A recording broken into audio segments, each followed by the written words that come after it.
Myself and Dr. Joe Madu, our co-host for today, and we're pleased to have with us a range of international speakers, experts, and more importantly, we have people from the diplomatic corps with us. A very warm welcome to you.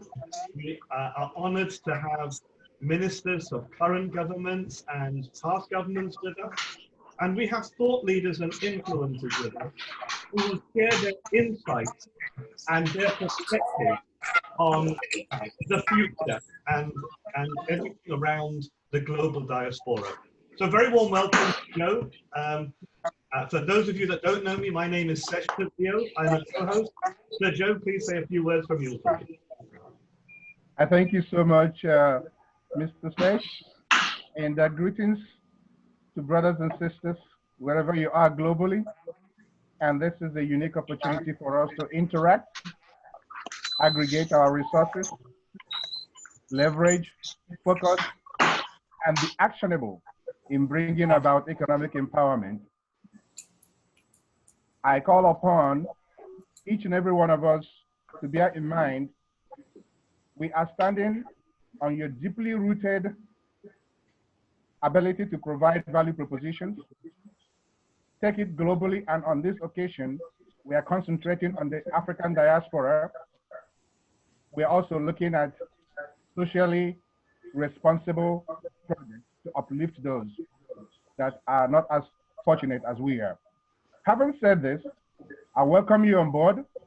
It is not a forum for marketing. It's not a forum for really advertising.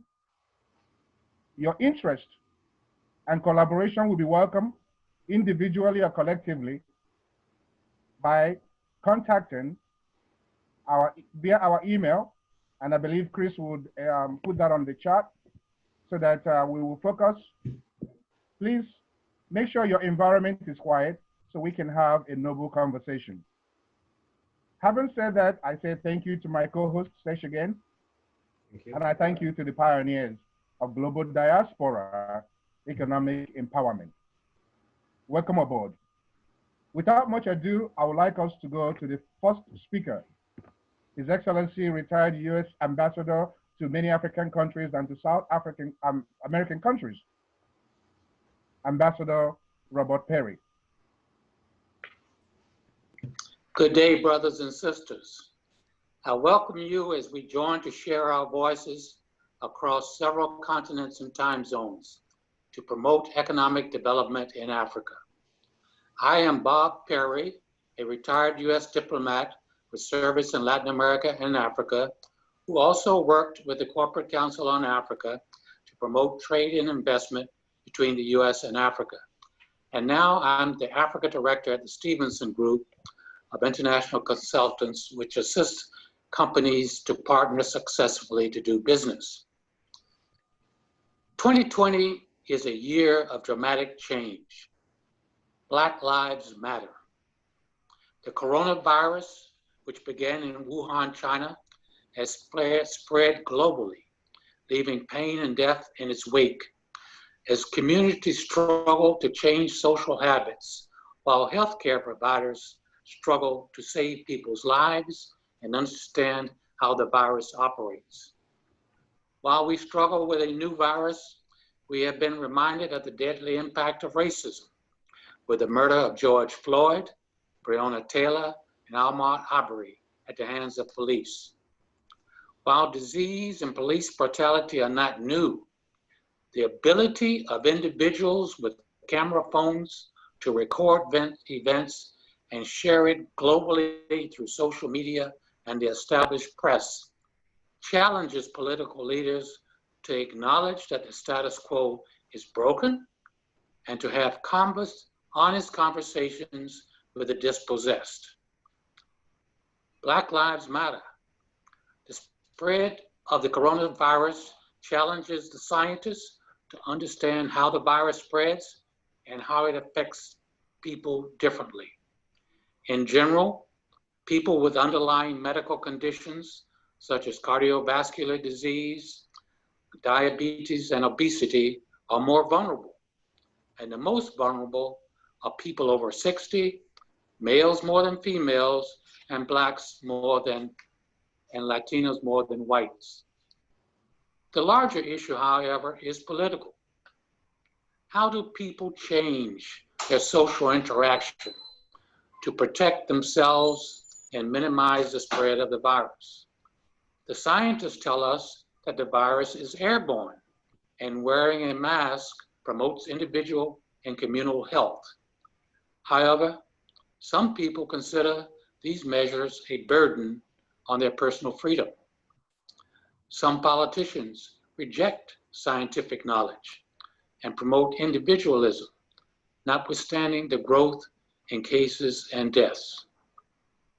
Coronavirus has infected over 3 million Americans and caused over 130,000 deaths in the US in the past 6 months.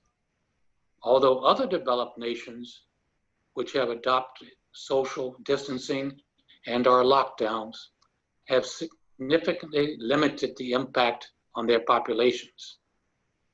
In general, the health systems in most African countries are not as strong as those are in developed nations. So the importance of social controls is even more important.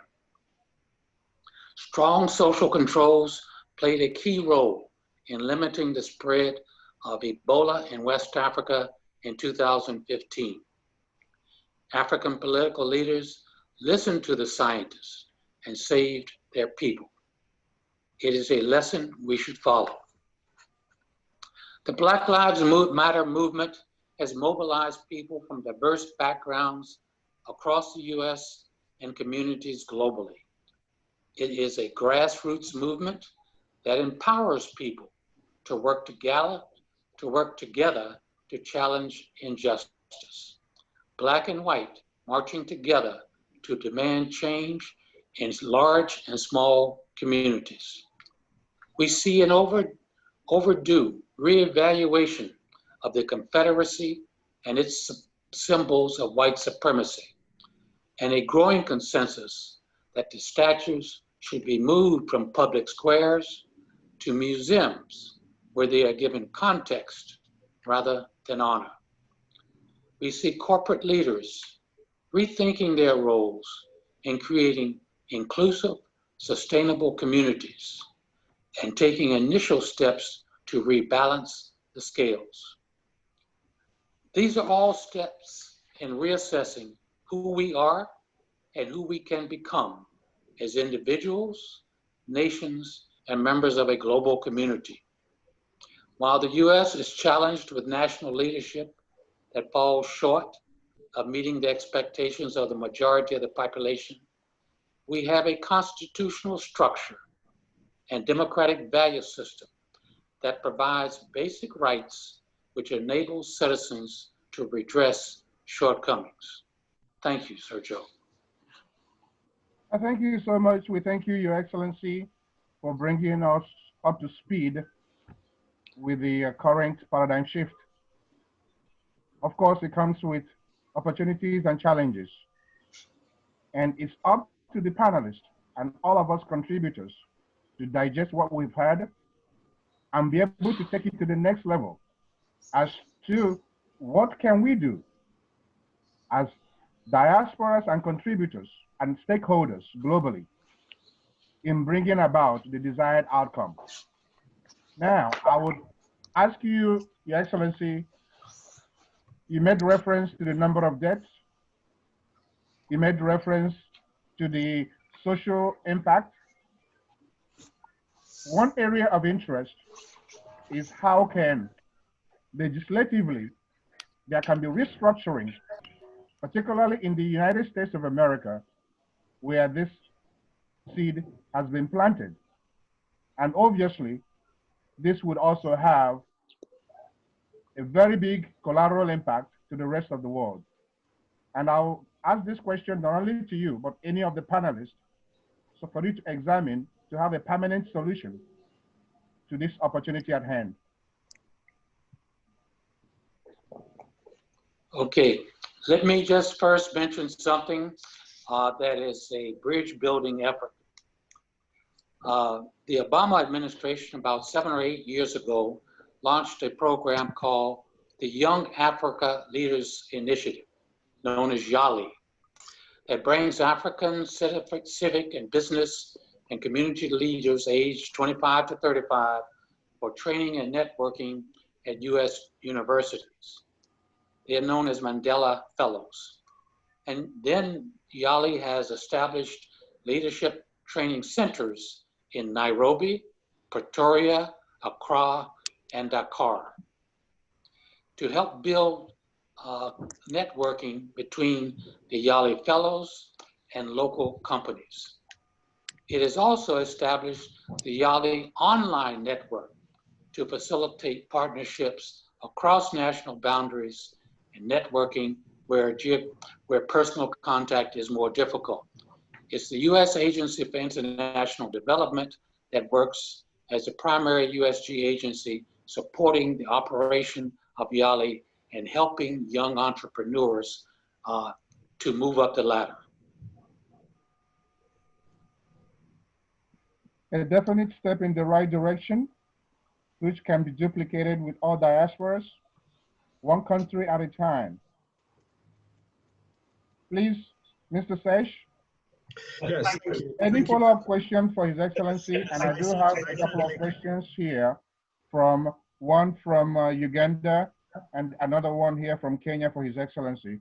But any comments, any questions before I read your questions here? Thank you. Yes. So,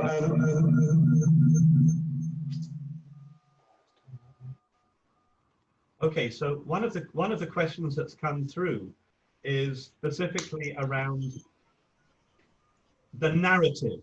So when we talk of the narrative, one of the questions that we have that's external is how do people understand that narrative today? Because we're in shifting times.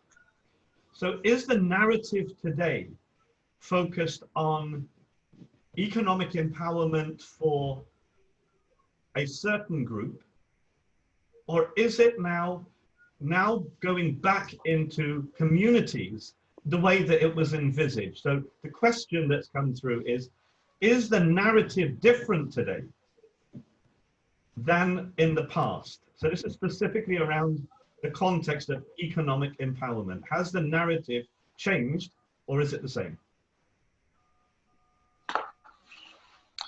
I think the narrative is in the process of change in the sense that you need to have community buy-in and support, but you also need to create opportunities for entrepreneurship. And that means at the, let's say, the governmental level, lowering some of the barriers, whether it's registration of company barriers, banking inclusion barriers, to make it possible for young people who have ideas to patent their ideas, to make them commercially feasible, to move a project from their household that can be scaled up and retain their intellectual property so that as they invest their time, energy, and money in it, they can retain the rewards. You also want to promote in young entrepreneurs that they are where they are because they are standing on someone's shoulders. And they should reach down and bring others along with them as they grow their dreams.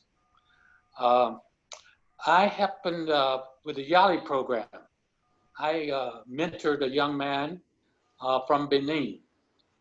And he had been doing business in Dubai and trading, but he also saw the expansion of Alibaba in Africa.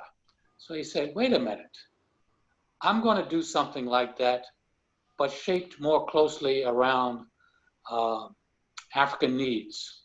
So he launched a company called Opportunity. It's had its growth challenges, but again, it was a young person understanding economic opportunities, investing his own time and energy in trying to grow it, to create more value not only in Benin and Nigeria as a neighboring country, but for trading online, just as external companies were doing in Africa.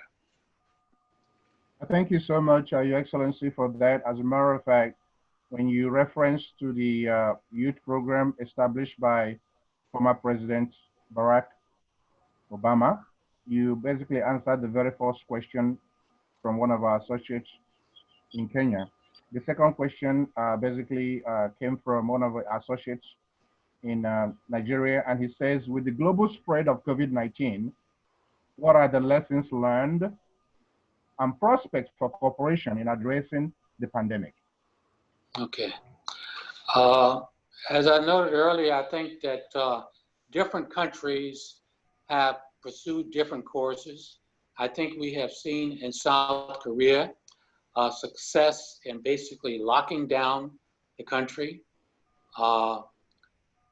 doing very intensive contact tracing, so that if someone has an infection, then public health services can mobilize to track who they have had contact with to try to limit the spread of it.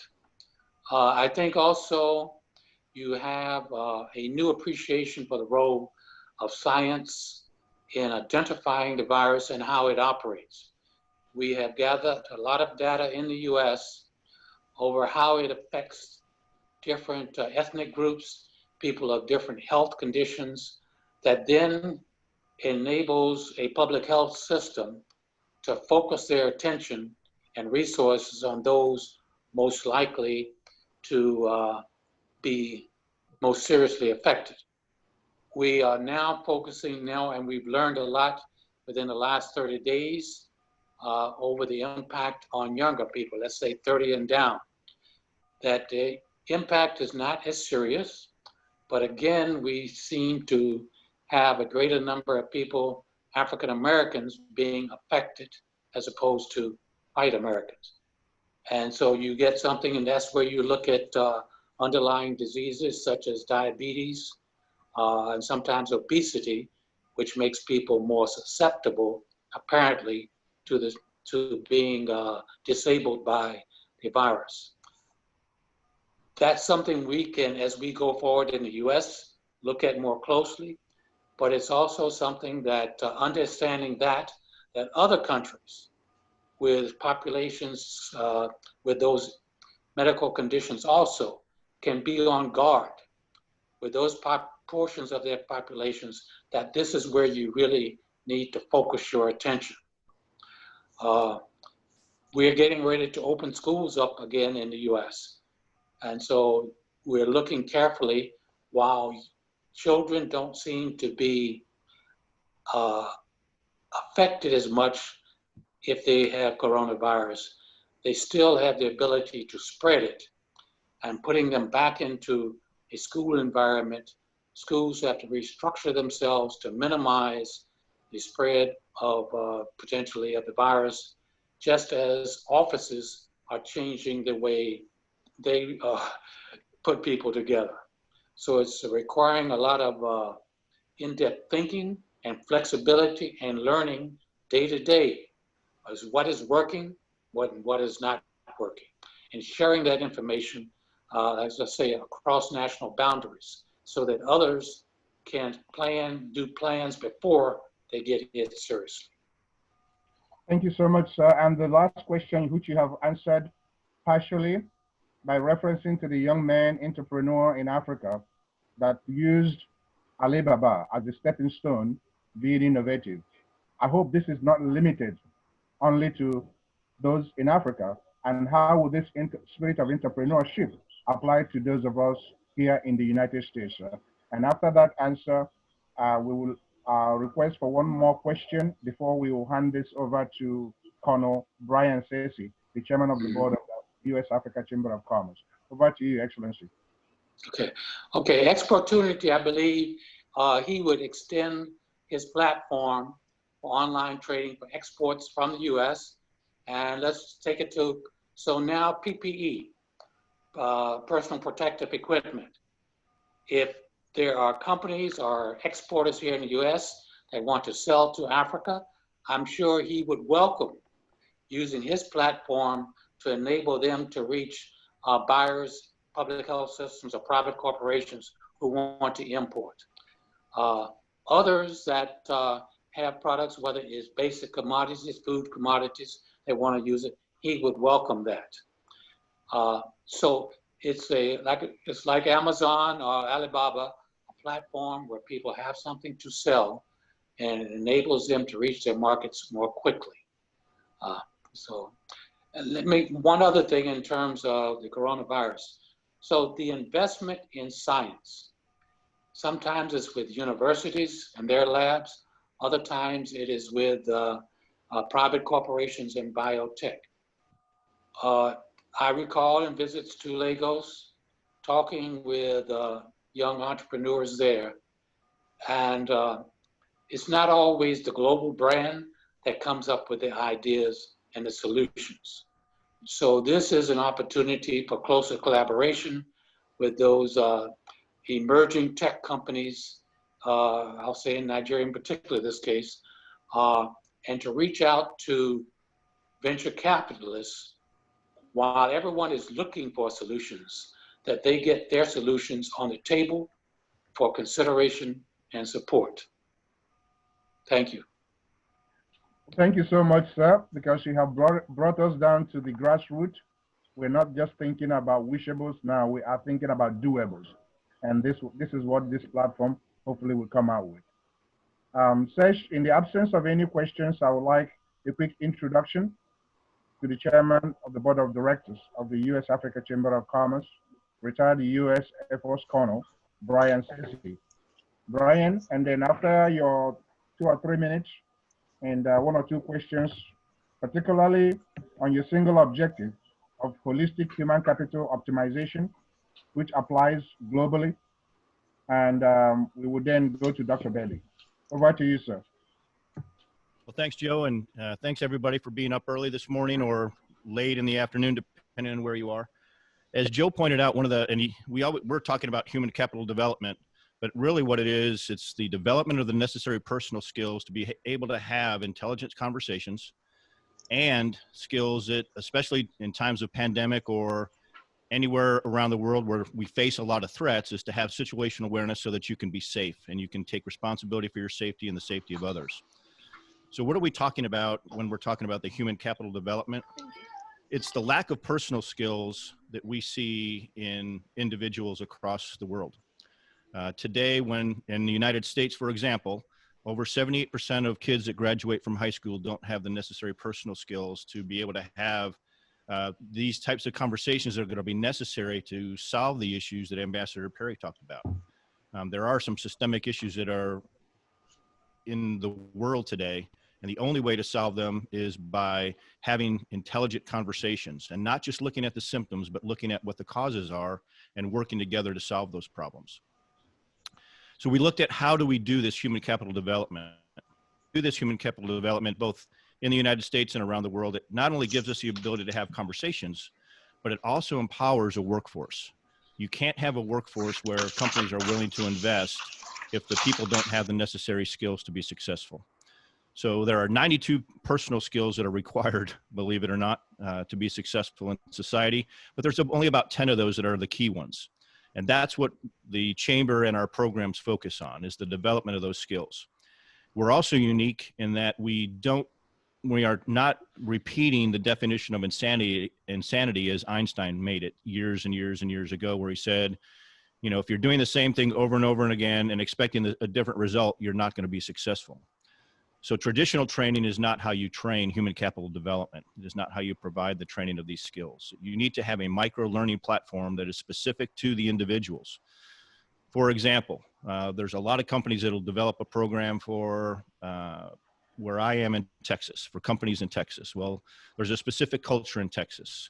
So you develop a program for Texas. If you try to pick it up and put it into Nigeria, it's not going to work.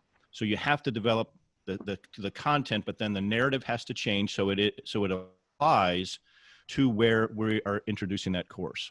And then finally, it has to be a micro-learning program. It has to be something that lasts at least 90 days that reinforces habits and behavior. We know that to change a habit, it takes 21 days, and to change a behavior or establish new behaviors, it takes a minimum of 90 days. So that's why that traditional training isn't working. So we have to have a micro-learning program that does that. And then the other key piece that we insert into this is situational awareness development. That's how you stay safe. When you develop situational awareness and you're taking responsibility for your own safety, and then hopefully through empathy and a few other skills for the safety of your society, of your cities, you now have the ability for all of us to come together to be as safe as possible and to interact and have those conversations. So the African Chamber of Commerce is all about empowering that human capital development so we can have those conversations, so we can have viable workforces, so we can go to the root of the problem, have the conversations and solve them, but then also build the ability to take responsibility for our safety across the world. Thanks, Joe. Thank you so much, Colonel Brian. And bearing in mind that ultimately achieving the desired outcome is the objective of all stakeholders in every encounter. Have you been able to implement this in the United States before we can think about exportation to the rest of the world? Yes, and through our focus starting with situational awareness, we are in many schools and some businesses here in North Texas. It's very interesting that Ambassador Perry talked about the school situation. I work with superintendents here in North Texas and in Maryland and in Illinois right now, and though they are dealing with some very tough decisions on how to open schools back up. There's narratives that we follow within my sector of business in situational awareness and safety and security that we are really starting to see that some second and third order effects are actually starting to outweigh potentially impacts from the coronavirus when it comes to deaths and a number of other issues. Domestic violence is on the increase, child abuse is on the increase, human trafficking is on the increase, suicides are on the increase, increases in drug abuse to counteract depression and anxiety. So that's why when we talk about situational awareness, we talk about the development of these key human capital skills. It gives us the ability to look at everything. It takes hard work, but it gives us the ability to look at everything to holistically solve the problem instead of just focusing on one thing, which then causes problems down the road. We've got to be able to have that view that looks at everything so that we don't end up with a worse problem that we currently have. And that is one of the things that they're struggling with here. And when we develop situational awareness, the Pareto principle, which is the 80-20 principle, when you apply about 20% of your effort, many times you'll see an 80% result. With the development of situational awareness and personal skills, that's what we see. We see people have the ability to have intelligent conversations. We see that people develop situational awareness, and the schools, without any additional spend on technology or hardware, become 80% safer because people are paying attention. They're making sure doors are closed. They're making sure people that should not come into that school don't come into that school. They make sure that the people in the school are who should be in the school. And that's just one example. That applies to churches, that applies to businesses, and it applies to your home and when you're out and about. One of the things that frustrates me with everything that we're seeing in the world today is, as Dr. Perry talked about, we have a time and place where everybody has a video and everybody's just standing around watching these things happen instead of potentially having the ability to identify them, keep people from being put in those positions in the first place, but then work together as a group and a society to not let some of those things happen, to try and prevent it from happening so that we all can have those conversations and be as safe as possible. Thank you so much, my chairman of the board. And I haven't received any more questions for you on the chat. And I thank you, Sesh. Any questions before we introduce Dr. Bailey of Borg Investment Bank? So let's talk about finance. Yes. No, please go ahead. Thank you. Thank you so much, Sesh. It's a pleasure for all of us listening, watching globally, to be introduced to Dr. Toby Bailey, the CEO and chairman of the board for Borg Investment Bank.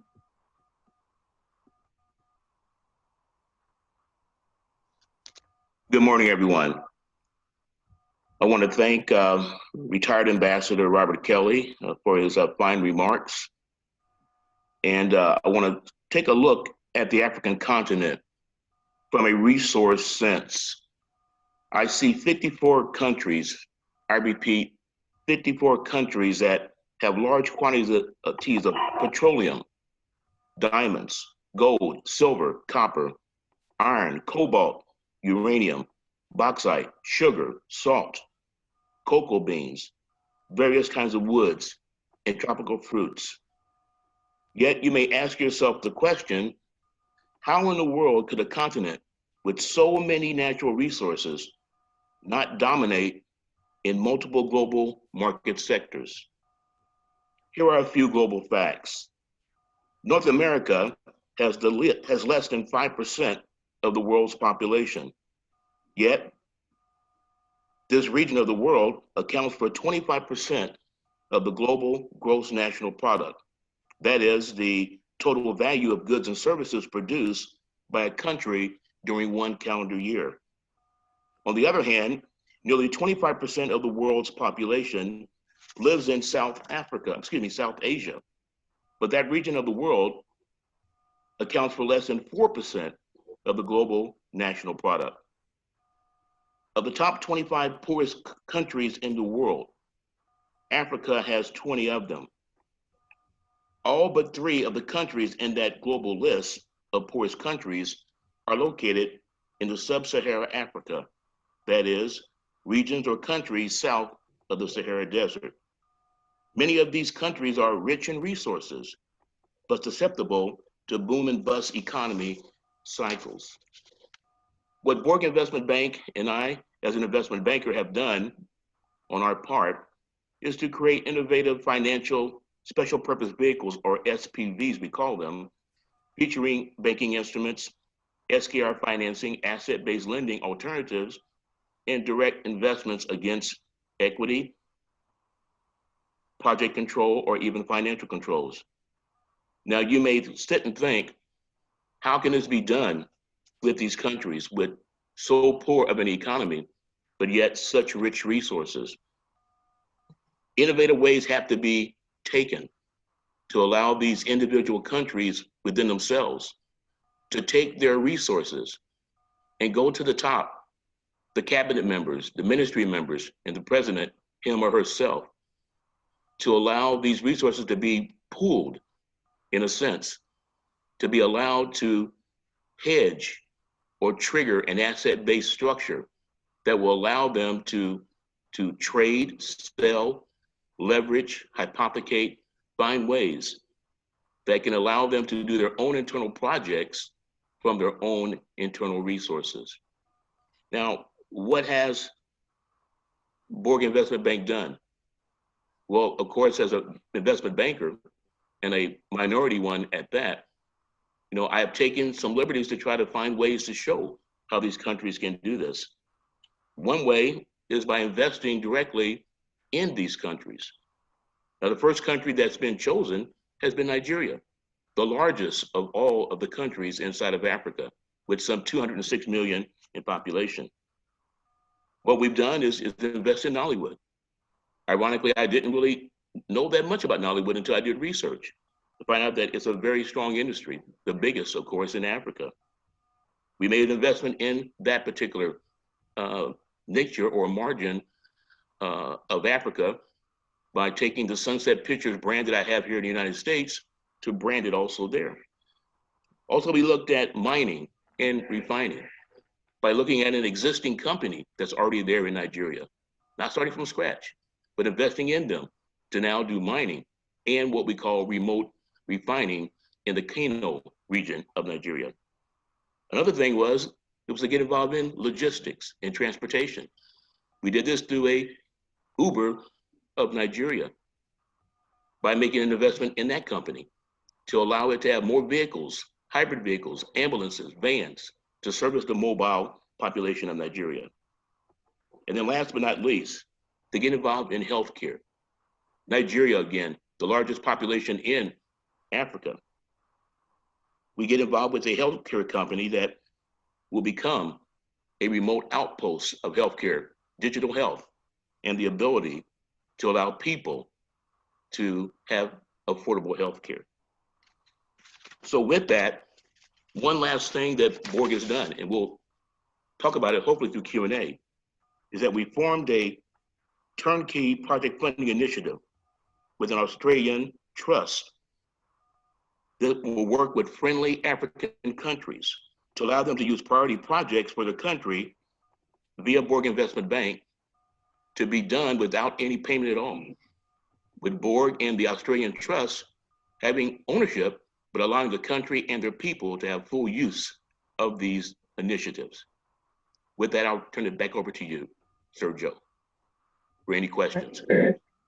Thank you so much for the excellent presentation. As a matter of fact, the first question is really from Colonel Brian Sesh, and he basically says that what does it take for interested collaborators to work with you? Particularly, he was referencing the organizations, entities, not only the US Africa Chamber of Commerce, which is centered on holistic human capital optimization, in addition to being a conduit for trade and investment. And this same question could apply to individuals listening or consortiums to collab and friendly countries in Africa. What does it take for collaboration? And that's the first part of the question. And after that, I'll give you the second part. Very good. As a complex question, but I think it has a common core, Sir Joe. We identify friendly countries as those countries in Africa that don't have conflict, that don't have corruption. And of course, you may say that's impossible, but we look for the friendliest countries that have direct access to the president, to the cabinet members. And we chose in this initiative with my Australian trust partner, Nigeria. And of course, this deal will be struck next week. There'll be a treaty for priority projects in Nigeria, such as railways, roads, hotels, hospitals, clinics. And of course, we'll talk about that more as time goes on. But the next 4 countries that will roll out after Nigeria will be Sierra Leone, Ghana, Senegal, and Liberia. So interestingly, this is an impactful question as to having governments that will allow for a treaty to be done, that will sign off on governmental regulations and compliance, and allow a Borg and the trust to come in to, at no cost to the government, to put in these developments for the country, these priority projects. The only thing they have to do is just collect taxes and allow it to be serviced by their consumers in those countries. And another question on that same platform coming from Ghana is asking you, Dr. Bailey, in regard to Prosper Africa initiative by the United States, which is anchored on independence, again, goes hand in hand with your presentation of complete independence, of leveraging your assets instead of begging. Regarding the African Government's Initiative Program, what projects qualify for funding and what obligations are there for these friendly governments? Okay. For these friendly governments, any project that is priority, it can be agriculture, it can be solar power, it can be many, many things. But of course, you can't do every single thing, so it must be priority projects, and they must be approved. As long as the government signs off on them, and that the ministers of energy, of commerce, of finance, of mining signs off on them, then they'll work. Ironically, Sir Joe, you know, Borg was putting a small refinery in Kano.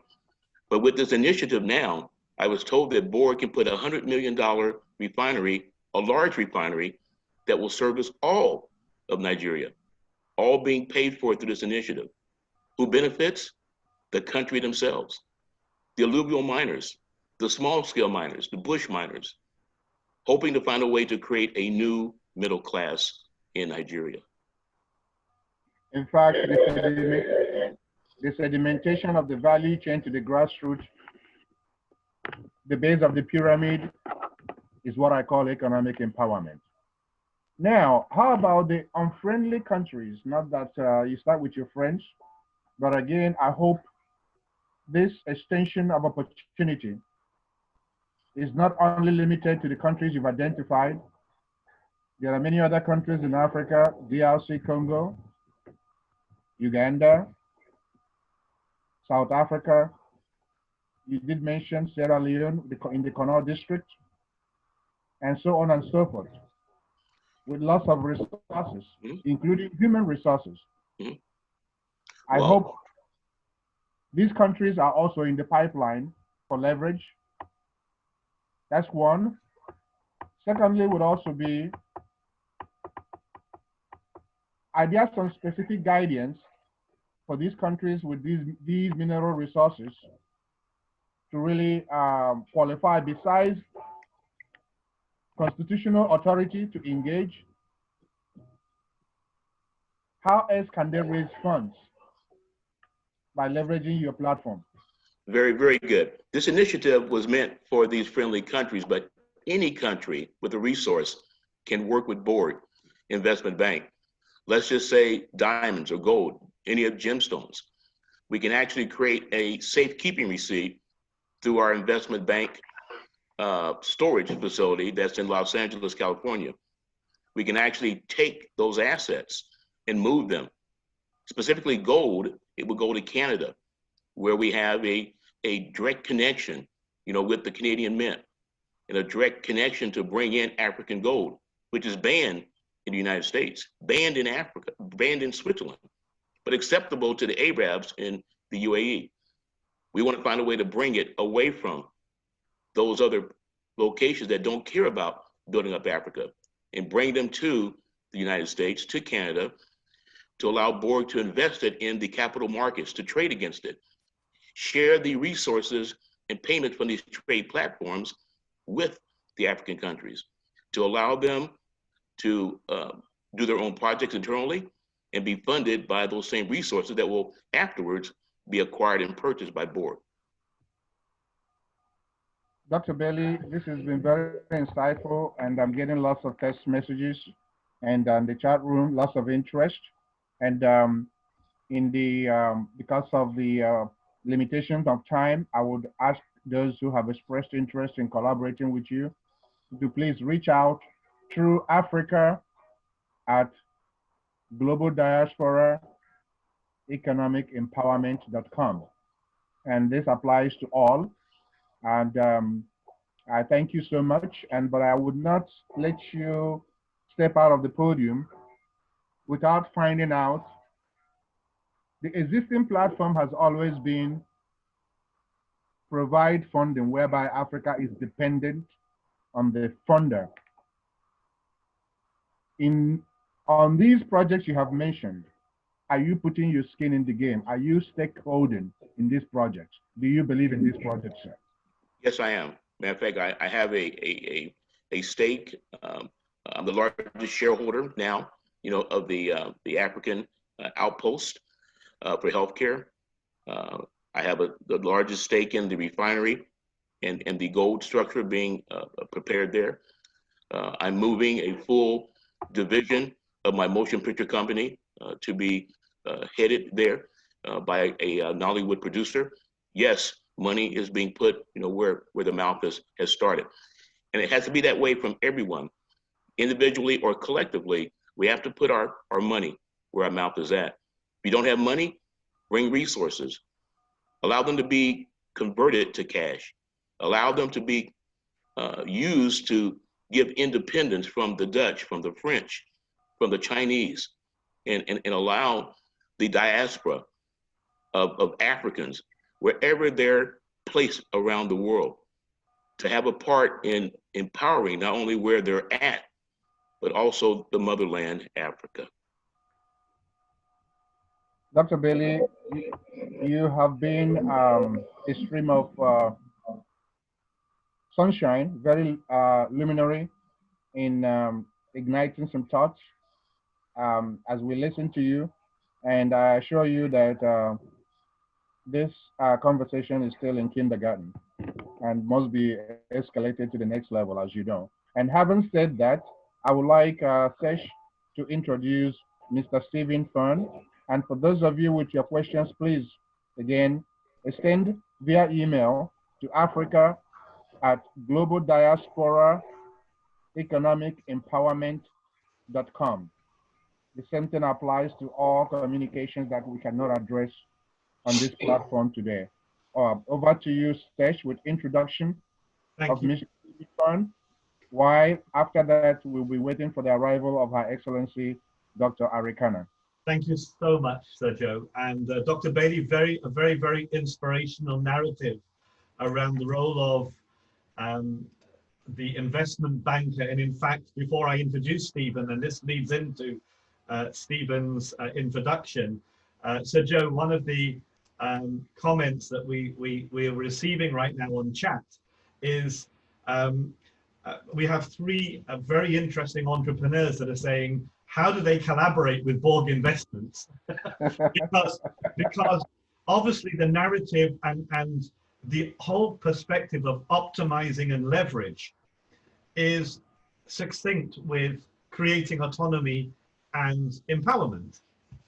And so here again, so what they're asking is, as an entrepreneur, and these are investors, how do we, how do we engage with this narrative with Borg Investments? And is it directly with Dr. Bailey? So I'm just sharing that, Dr. Bailey. Thank you. You're welcome. Thank you.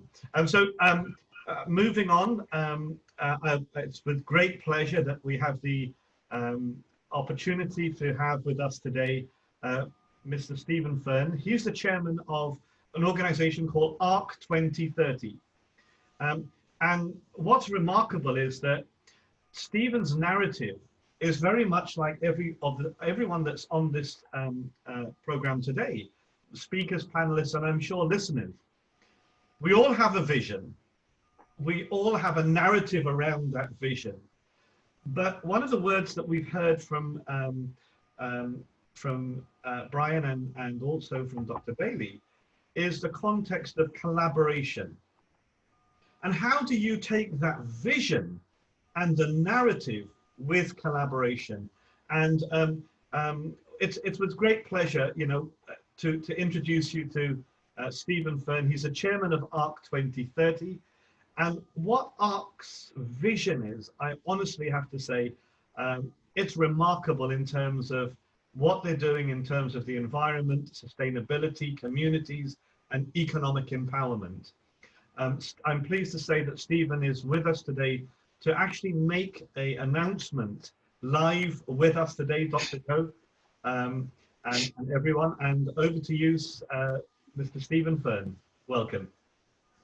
Thank you, and a fascinating discussion already. My notepad is burning with things that I want to say because I had no agenda before I came into the call, other than I just mentioned earlier today that as part of the ARC mission, in essence, for those of you who are not familiar with it, it is looking to see how we actually end the climate crisis, not limit global warming to 1.5 degrees.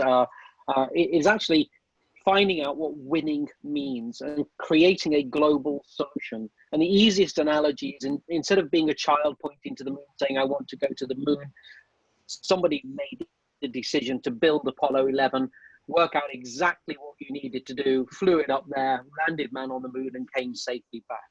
That is our mission with regard to the world. And it divides into two main areas. One is the restoration of the ecosystems we have destroyed since the beginning of the Industrial Revolution. It's about 500 million hectares. And there's a very detailed plan that is being developed for that, which essentially is continent-wide for Australia, Asia, South America, and of course, Africa. So Africa's got a huge role to play in taking our planet back to where it was 220 years ago and actually being part of the future.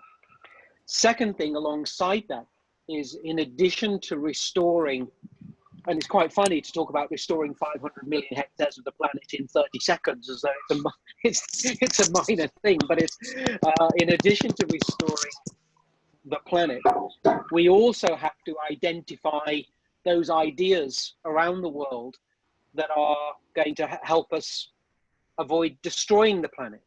So how we use water, how we produce food, how we produce energy, store it, and transport it.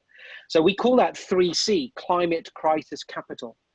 And as part of that program, in addition to our own funding machinery, which is engaging and working with collaborative partnerships around the world, essentially to fund the ecosystem restoration, we also recognize that it's really important that the financial world effectively focuses its attention on doing the right thing here.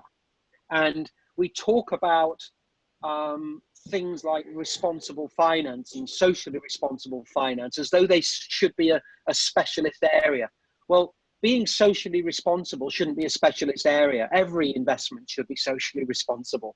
Every investment should be sustainable. Every investment should have impact. So we're trying to change the narrative. The narrative shouldn't be capitalism is about making money, and by the way, a tiny bit of it will divert to things that are doing good as well. Every deployment of capital should be multi-stakeholder in its interests. And to essentially create an infrastructure, a collaborative infrastructure to do that, ARC is actually launching investment vehicles based on global green recovery in Australia, in South America, in Asia, and also in Africa. So we're very shortly about to start the process of investing $500 million into programs in Africa, which will be based on infrastructure and regenerative agriculture and entrepreneurialism. And that operation in our business is called 3C. And actually, whilst I was just listening to that conversation, I wrote down another 3 C's, because the question you challenged about this idea of why is a country so rich in natural resources and people and entrepreneurism, why is it so low down in terms of economic GDP on a global scale? And my 3 C's in my business called Climate Crisis Capital, I wrote down another 3 C's. We started with colonialism, which is effectively people came in and extracted those resources, and the monetary benefit was extracted out of the continent. That's I think, the historic sort of issue. Second was then actually people on the ground started extracting resources and kept them for themselves. Corruption. That was the second C. And that's perhaps an interesting answer to why we are where we are. The third C is where we should be in the future, collaboration. Because actually, if we can get rid of that colonialist attitude to coming into a country and extracting its resources and taking the wealth out, if we can avoid a situation where we come in and invest and corruption means it goes to the wrong people, if we collaborate, we can achieve something really, really special. And there are 2 analogies there, which I just want to throw in about my view on where Africa is and where it should be going. The first, and I slightly disagree actually with a couple of the current sort of continent-wide agendas. The first would basically say, Africa could and should be the next China. And there are caveats to that as a conversation. But if you look at China's economic development just in the last 20 years, its start line was, it was the manufacturing hub of the planet. Why? Cheap labor, lots of people, just tell them what to do and they'll do it. They quickly transitioned as a nation of entrepreneurially minded people when given the opportunity to succeed in their own name. They became a nation of copiers, because one of the smartest and fastest way to do something and achieve success in business is to copy somebody else's idea and just do it in your country. And the concept of Alibaba being copied in Africa is a great example of that. It's a brilliant strategy for business. There's nothing wrong with it. But it was a copying economy that drove the growth of China. After manufacturing, it became a copier. And then when people could see the success from copying, China is now quite successfully repositioning itself, not as a copycat jurisdiction or region, but as an innovator.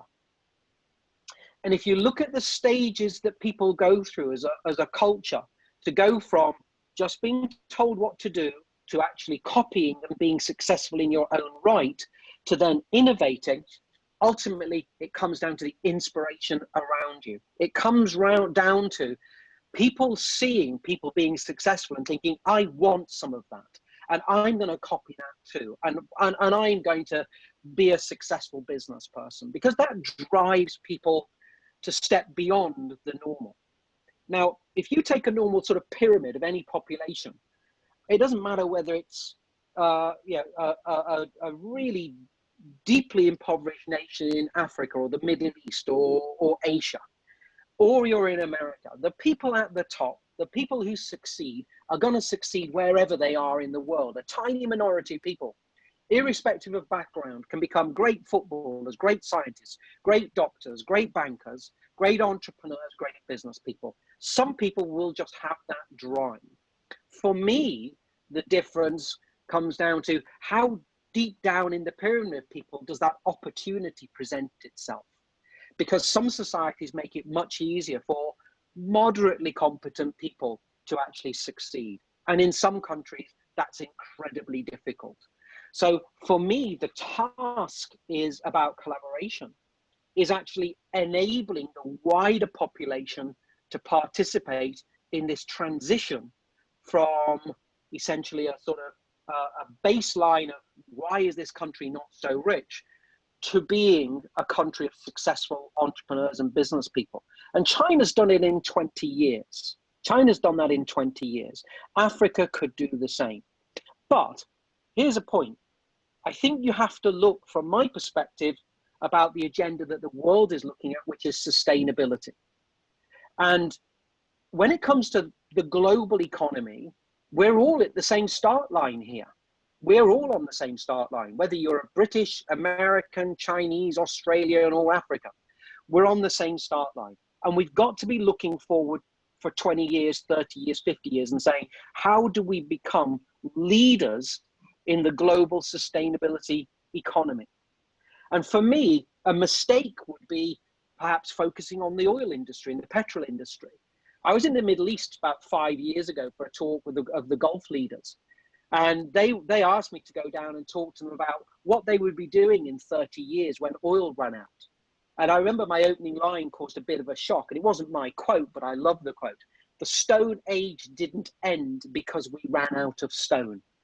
It ended because we found a better tool. We found a better commodity. The oil age is not going to end in 30 years when we run out of oil. It's going to end in 5 years because the world will find a better alternative.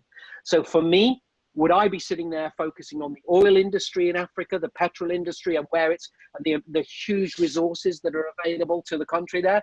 Absolutely not. Because in 5 years, the world's not going to want to buy it. We're already in a situation where people have got to pay to have oil stored because the world is already saying, we don't want this stuff. Give it 5 years, that market will end. All the other natural resources, there are arguments for. But why not draw a line and see on a sustainability agenda where Africa needs to be? We have a belief that there is the combination of natural resource, entrepreneurial spirit, and motivation, that if you can actually invest wisely into the entrepreneurs, the game changers, the movers and the shakers and the infrastructure, this is fertile territory for Africa to emerge as strongly as China has done over the last 20 years. And the final sort of piece in that story about possibility, I'll give you an example from this tiny island that I live on. Now, most people don't know where I live. I live in Jersey. It's a little island off the coast of France, 9 miles by 5 miles, okay? Tiny island, tiny population. Jersey cows are all over the world as considered the greatest milking cow you can buy. Jersey potatoes are famous the world over as the finest potatoes you can buy. As a tiny industry, we are the most successful international finance center on the planet. And when it comes to a tiny community doing that, I asked myself, why did that happen? Why was this tiny island so successful? And I do believe it's about enabling entrepreneurs to see success, think it can imitate success, want to be successful, and be given the tools to actually make that happen, the opportunity. Now, you've got to see it, you've got to feel it, you've got to touch it, you've got to want it. But it's our role in partnership and collaboration to create the enabling environment, access to money, access to wisdom, access to the guiding hands that can take these amazing people with amazing ideas wherever they are and actually channel that energy into growth. And it's a final point here. The Chinese do this incredibly well when it comes to diaspora. The Chinese community all over the world supports each other. And intellect and capital, there's a sort of cultural thing about we support back in China and we grow out of China. And I think that is really what this group could enable, this idea of we can help Africa and how it emerges as the next global super economy. We've got the skills and the expertise to take that back, but it's also about taking that expertise out of Africa and spreading it around the world as well. So it's both directions. The Chinese have done it incredibly well. The Indians have done it very well. Now it's time for the Africans to do it. So it's a $500 million fund, and we can only deploy that on the ground with collaboration. We've got partners effectively all over Africa, but ultimately it's about a big collaborative effort to innovate, inspire, and actually enable. And that is really our mission.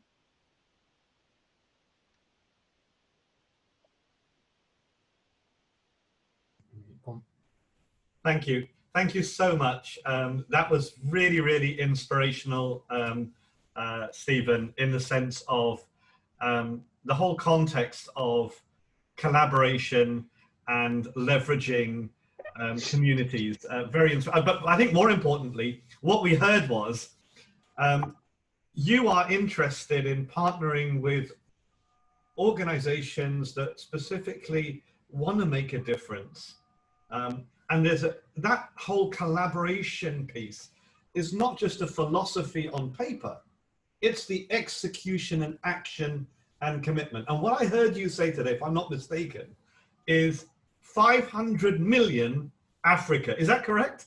Yes.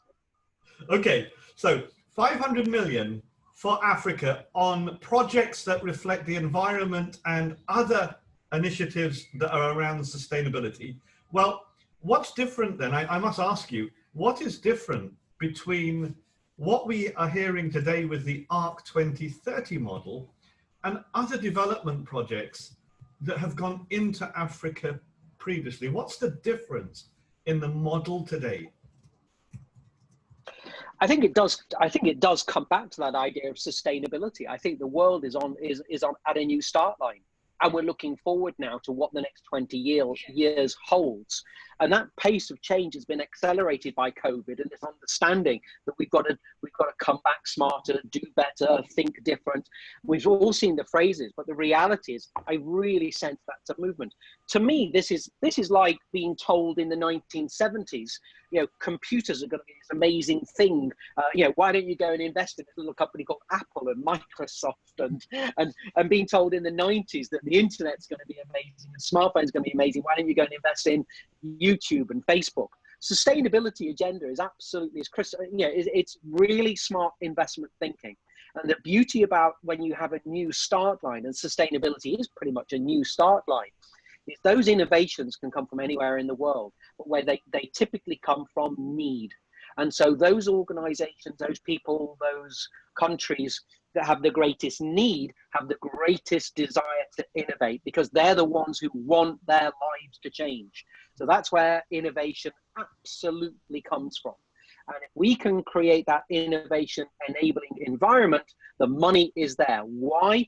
Because if you go in very early stage as an investor to support these individuals and businesses, you can do incredibly well.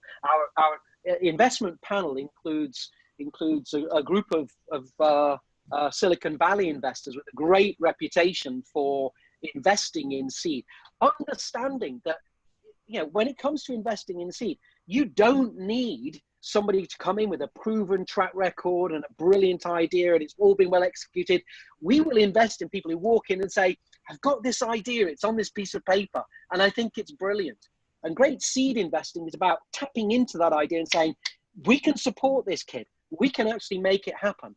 And where collaboration works is actually giving them money, giving them mentorship, enabling them to go into a big accountancy firm in their local city and get some advice and guidance, and actually guiding them up, incubating them through. And then the collaborators say, right, we can help you open up the market into America and South America because we've got this diaspora around the world that can open doors for you. That is the power of collaboration, and that is the power of a diaspora. It's not just about giving the kid $250,000, which actually in most cases will be completely blitzed in a very short space of time if that's all you do. It's about collaboration and support, and that is almost the definition of diaspora. 100% correct. Thank you so much for that wonderful presentation. And so, Joe, I think one of the things that's coming appearing to me is when we heard Ambassador Perry talk about the power of conversation, and then we heard Stephen just now, and Dr. Bailey in the middle talking about the engagement and being able to have a conversation right up to the top. To me, it sounds like the narrative itself is driven around the ability to have a conversation, which then links back to what Brian was talking about, those 72 skills and self-determination and the ability to express, have a conversation. Those soft skills are all part of that mix. And what's fascinating, Sir Joe, is, again, what we've just seen is Stephen say, he's, as an investor, his particular profile is he's not looking for the most proven model or something that has been done. He's interested in the vision and the person and the willingness. And that again comes back to self-determination, because when you have self-determination, you then have autonomy. And autonomy links back to economic empowerment, because the whole context of economic empowerment is to represent the interests in a responsible, self-determined way. So I've made that connection already. Very fascinating. I've joined those dots, but that's my, that's a really wonderful way of me just recapping what I've heard so far. Thank you so much, Stephen. Thank you. Sesh, we couldn't have said it any better. And it's splendid indeed. And now that brings us to a young man that will challenge all of us globally as to why we do things. Why are we even investing our resources right now to engage in this conversation? It's not about what or when or how. Without much ado, I would like to hand this over for 5 minutes to young Ambassador and His Excellency, and don't let his age fool you, Paula Ben-Salmi from UK. Thank you, Sergio, and also thank you, Uncle Chris, for having me on this amazing platform, and this is an amazing opportunity.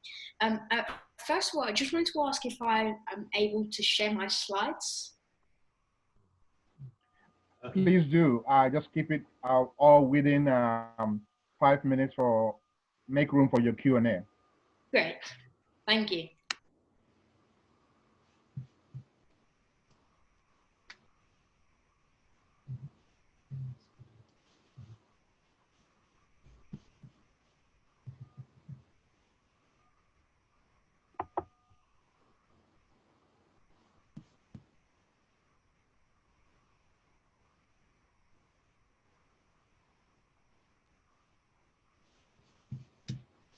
So, hi everyone, my name is Paula Ben-Salmi.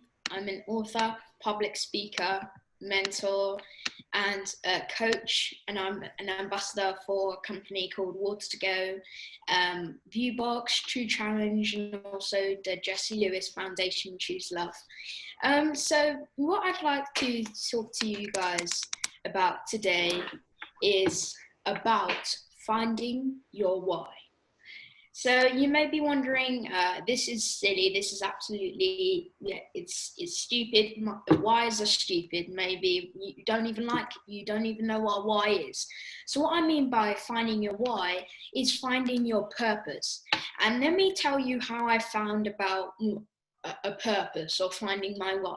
So I was actually 8 years old when my mom said, I'm going to chuck out this Xbox because you're using it all day and until you find your purpose. And then my head just rang and I heard purpose.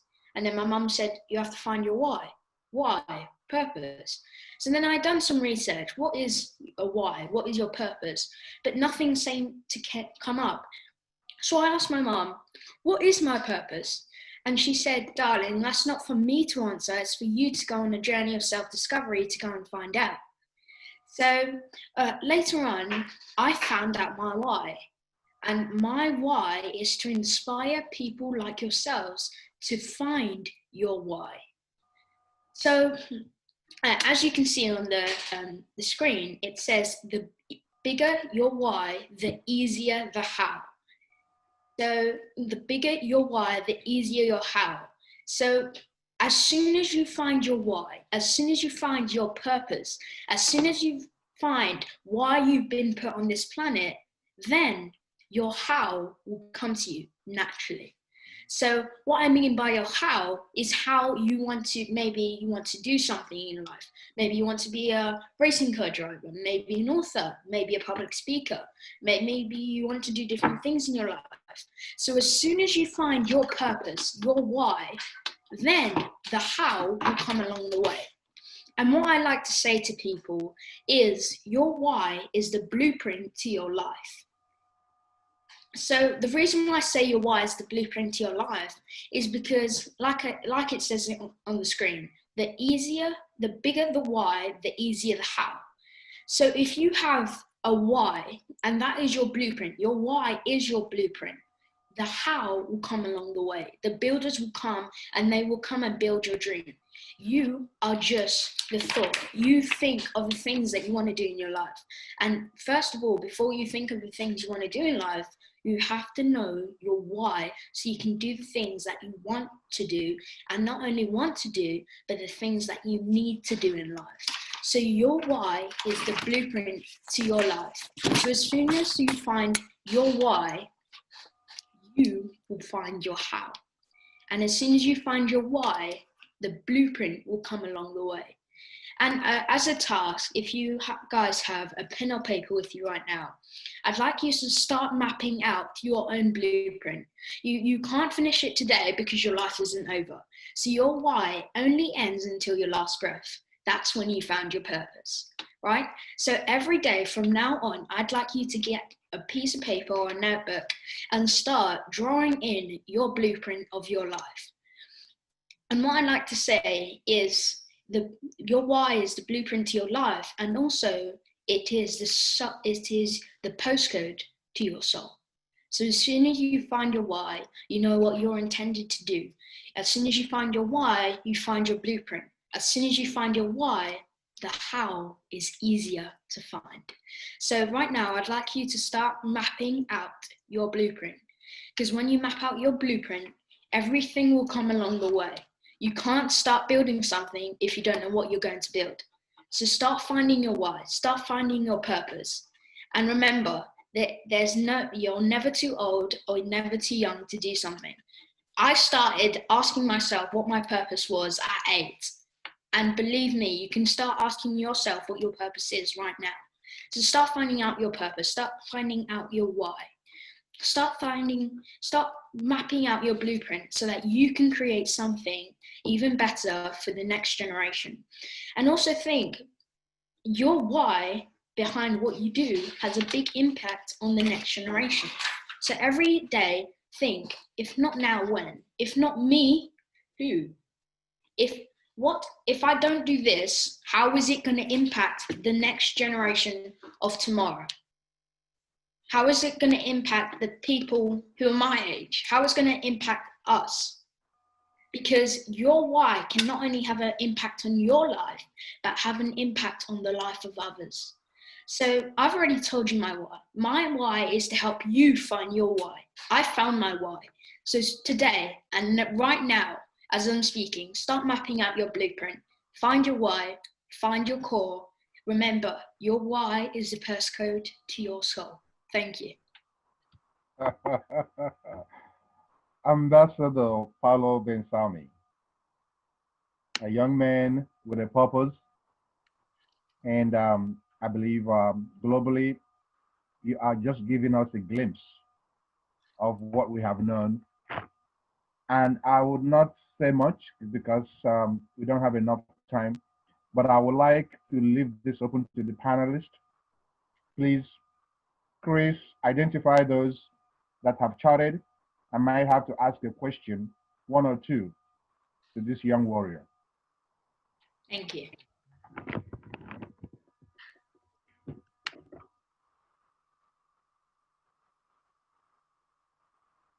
If we could open up Dr. Onochie, calling him, and he'd say something very exciting about this young man. And Dr. Onochie, are you on the line? Dr. Noxie.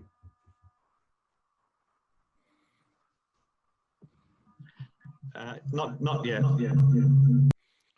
Joe, if I could real quick. Sure, please, sir. That was amazing. I love how you're reiterating we all need to map out our why, and then that transitions to the how. The other piece that Joe and I work on with the human capital development is developing who you are. And that's knowing all of your personal skills, your abilities, your self-awareness.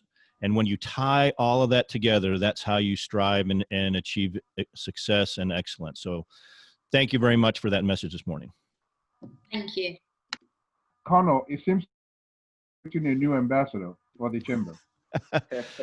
What I'm feverishly writing notes. So when you see me going off camera, it's feverishly writing notes this morning because the opportunities to collaborate, to truly make a difference, to solve not the symptoms, but to solve the problems by addressing everything. It's going to take hard work, but the ability to do it is definitely there. And Joe, I put it in the chat, but I want to say thank you very much to you and the people that you work with to put this together. The people on here are the right people to put together the solutions to what we've got going on and doing that collaboration. And the other thing that is, hitting me very strongly this morning is that the people on this webinar this morning, to your point at the very beginning, this isn't advertising, this isn't marketing. We are a bunch of people that know that there are problems that need to be solved. We want to go and solve those problems. That's what our mission is. There's a business that is associated with that, but that's not what drives us every morning. What drives us every morning is to solve the problem. So again, thank you very much. We couldn't have said that any better with military precision. Well, thank you, sir, for your time, Colonel. And So Joe, can I ask a question? Definitely, Brianni. Hello. Paulo, what does that mean for education? Because you say everybody has to know his why. Does it then also mean that we should first know the why of a person before we start to educate the person? Definitely. That's an absolutely amazing question. I think definitely in order to work with someone, you have to know their why, so you can meet them in the middle. So you can help them find their how. Well, like it says in the comment section, like if you know someone's why and you know what they want to do and that you know their why behind it, definitely do that before you go and work with someone, because you know how you can meet them in the middle, how you can help them out, and what they're planning to do with their life. So you have a strategy for changing education. Yes. It is amazing when the youngest among us is the oldest, is the professor of the day, and I hope the world is watching. And having said that, any more questions, please, for the young ambassador, Paulo Bensami? It's come in from the US, and it's a question that's linked to the why and collaboration. And in that is a concept of trust. So the person's asked, in order to build collaboration from education, capacity building, investment, the word trust and corruption are on two different extremes. So the question is, how do we build trust today? And that's an open question to all the speakers and anyone that hasn't spoken. So the question that's come in is, how do we build trust today? Is it okay if I answer that question? Please go ahead. So I think how we can build trust today, and also every day, is definitely by what I was talking about, finding someone else's why. Like the question that Bruni asked, if you want to collaborate with someone, if you want to work with someone, you can't just work with anyone if you don't know them. So the best way to work with someone and know that there's trust in place in that workshop, in that place where you're working with someone and trust, you have to know their why. Because if you don't know someone's why, then you don't know their intentions for the collaboration if they want to collaborate with you or something, and you don't know what they want to do with their life. So definitely find out someone's why before you collaborate with them, and that's definitely how you invoke trust in a friendship or in any business, in any infrastructure. Thank you so much, Paolo. Dr. Deborah, I would welcome your views, please, on this concept of trust and the linking to economic empowerment. Over to you, Dr. Deborah Bartlett. You'll have to unmute.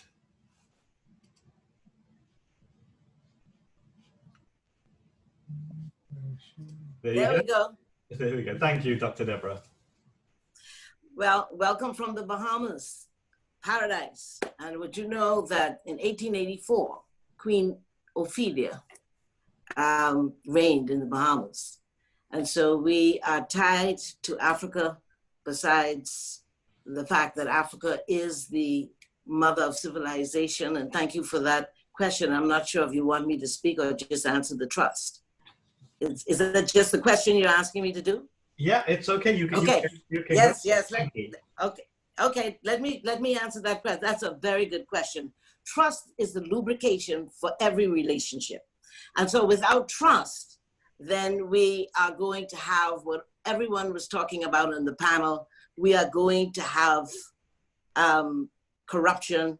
We are going to see deteriorating environments. And I believe, just as the ambassador said, our little professor who is already walking in big shoes, he is so right. Because see, when you know somebody who is governed by purpose, purpose gives birth to vision.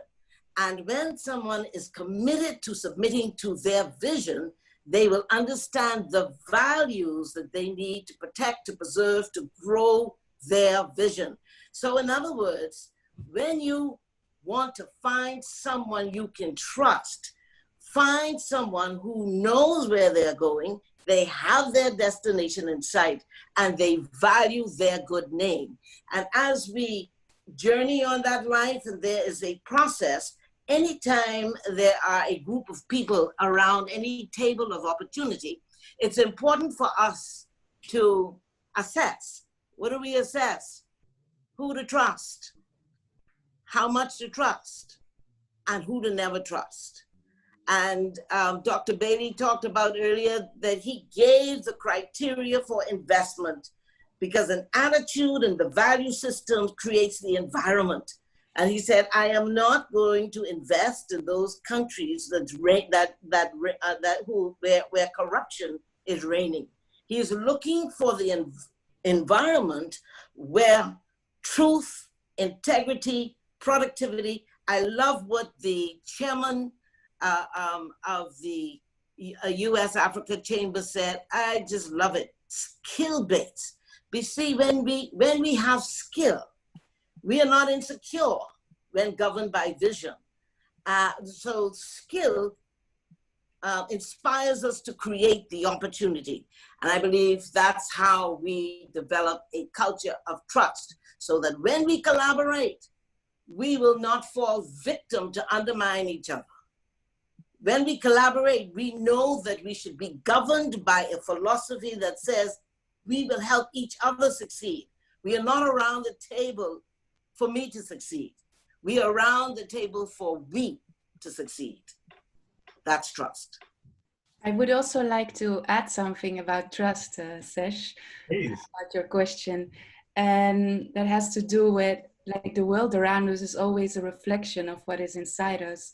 And we often are not learned to trust ourselves or to really recognize ourselves and see all our potential in ourselves. So the moment we do not trust ourselves and have not this deep connection with ourselves, then it's very difficult to totally trust another person, because that is how the world works in a reflection way, in a mirror way. So I think that's also a very important part in the trust factor, is that we develop more consciousness about ourselves, our talents, and then we are also much more easy. We can see the talents in other people, the why in other people, and the possibilities and the potential.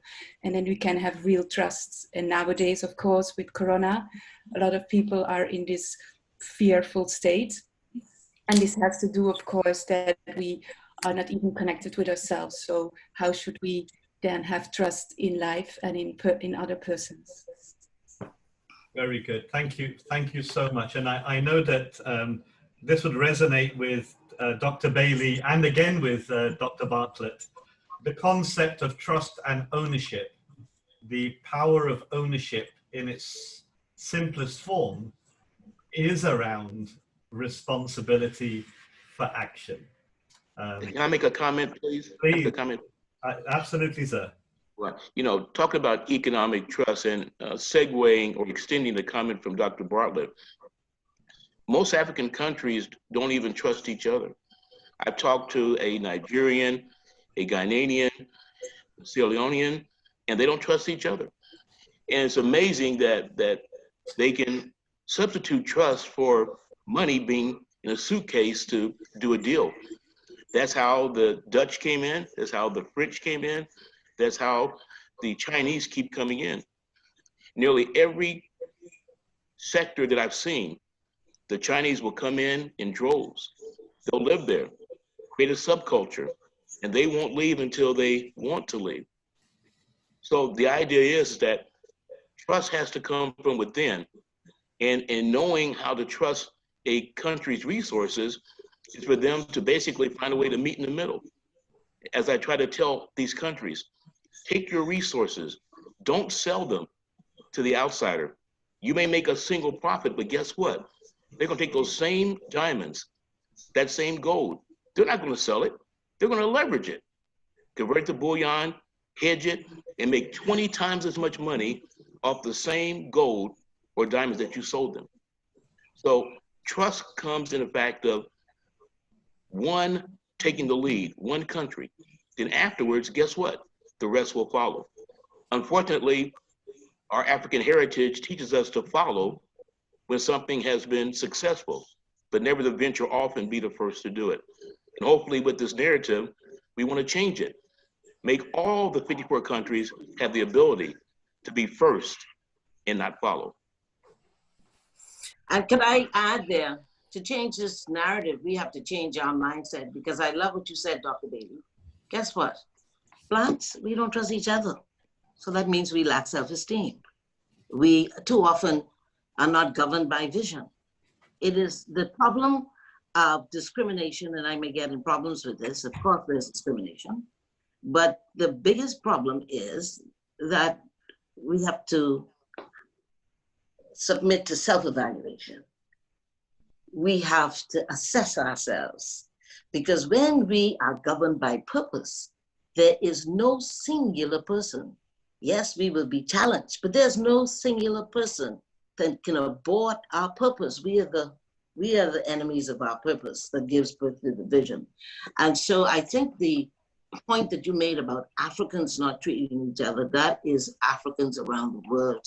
And we have to look at it. If we had to just think just for a moment, Black Lives Matter. And, you know, in a sense, it was very inspiring. And you notice now, Black and white, Asians marched. So we're not looking and should not be looking so much for color, but for mindsets. But my question to the Black Lives Matter, which I commend, what is the destination? The destination should be economic empowerment.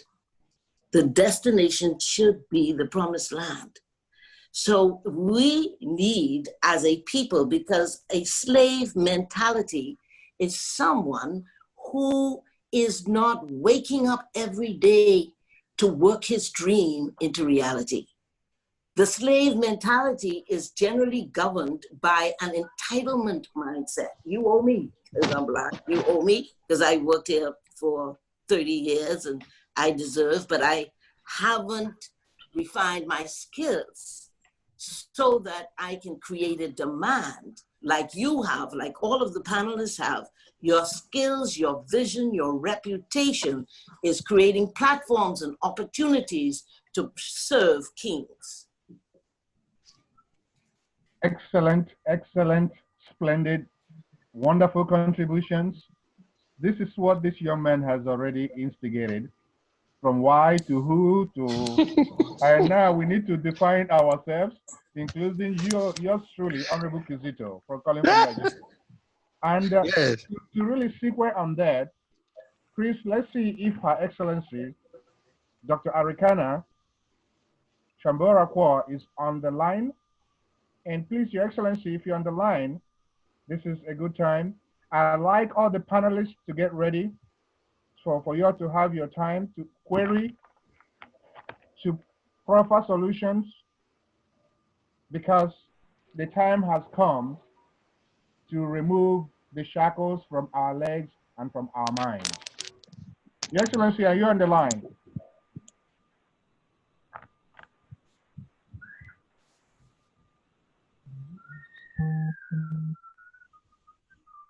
All right, while we're waiting for Dr. Arikana, she logged in earlier, but she couldn't get her video going. While we're waiting for that, I would like to call upon the panelists to make your comments. And I believe Dr. Noxie, you're the first person that I've seen here. Chris, you can guide us on that, please. Yeah, I think Dr. Noxie should be able to log in. She's logged in at the moment. So I'm logged in. He's logged in, that's right. Please, sir. Right. The video is not showing though. But can you hear me? We can yes, hear we can hear you, so proceed. I think Dr. Arikana had the same problem. Okay, well, I just wanted to comment on Paulo Bensami. His why is... Hold on. I'll promote him in. Hold on. He should appear. And that's brilliant, because tomorrow belongs to him today. And if we come it up with the why, then we fail. And failure is not an option. That mindset is precisely the mindset of everyone to succeed. And the younger you find a why, and the bigger it is, the easier it is for the how to find you. So that mindset, certainly going forward, is one to be taught. And the problem is people think learning is easy. Learning is not easy. You have to learn on how to learn. And having an open mind is a great start, because oftentimes cognitive biases hold people back. And when you factor that, 24 of them in particular, with mental slavery, decisions that people make, 90% of it has nothing to do with reality. It is great to actually be aware of that, because when you do, you then ask the question, and Dr. Bailey can confirm that financially, 90% of the people, and that's conservative, have no clue what finance or money is. Well, you ever ask the question why?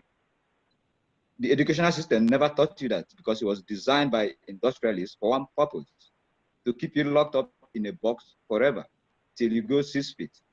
Now you have to challenge that narrative, and you have to change it. For Africa, with all of its resources, if leveraged even 20%, you will understand that the why is exponential and infinite.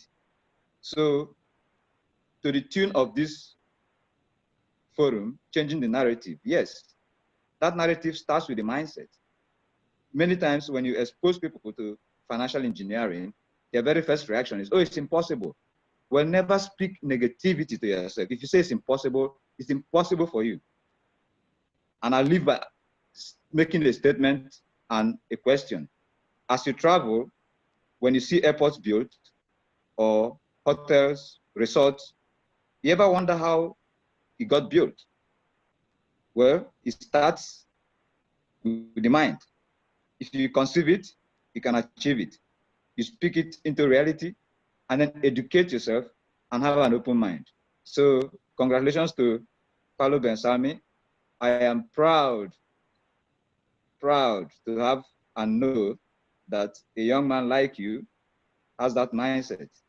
And your why is bigger than the world itself. Keep it up.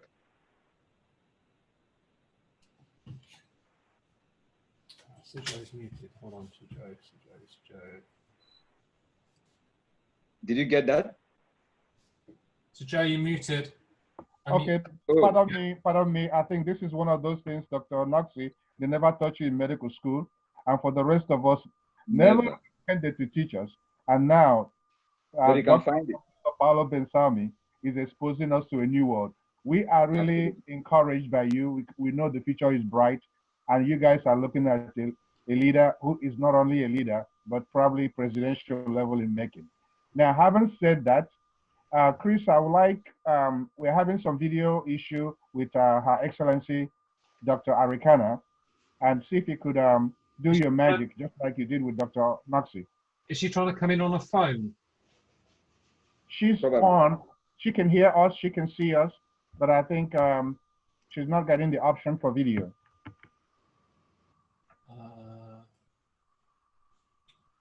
If it's on phone, I've only got option to. Yeah, we can't see her at the moment. I can't put her across into panelists. Your Excellency, can you please proceed and speak? And of course, this is a good segue to the discussion at hand about total liberation from inside out, and which is very crucial to economic, political, socio-economic empowerment. We cannot be empowered by outside stimuli. The empowerment, just like we are creators, that our creator made us in his own image to become creators. We must be creative. Your Excellency, can you hear us?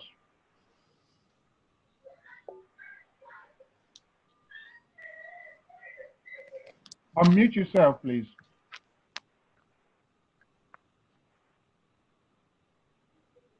All right, in her absence and while she's getting ready to get that resolved, I would like us to proceed, Sesh, to the list of comments, list of panelists and contributors for them to make their comments. Thank you. So, so this is a really great opportunity to think about what are the actions, next steps, what are the things that we need to consider from the perspective of the strength of the voice. Our collective voice is stronger today because we have a mindset, we're engaging and we're having a conversation. The great thing is that there is transparency with the information that's being presented today. And that comes from within. So again, I think the question here is, on our own, and I think Dr. Noxie was very well at explaining and getting us to explore that whole inner debate. And it was very well put.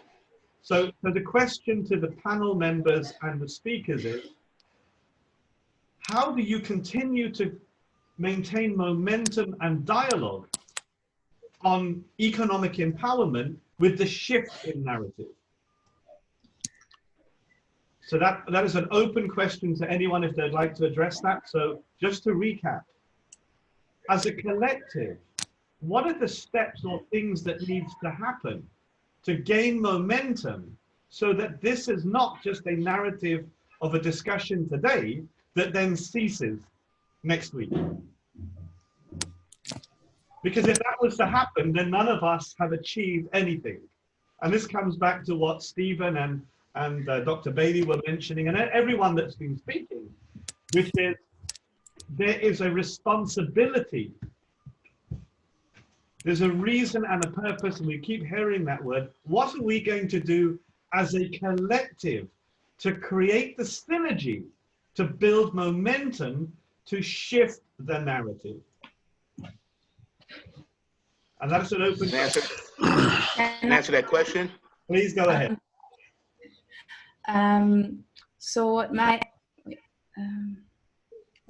I think that is very important is that there comes a big shift in education, because the whole story and the narrative is often given in education. We are educated in a certain way, and then we stay the whole life living in that kind of story. But we could also believe in another story. We could also create another story.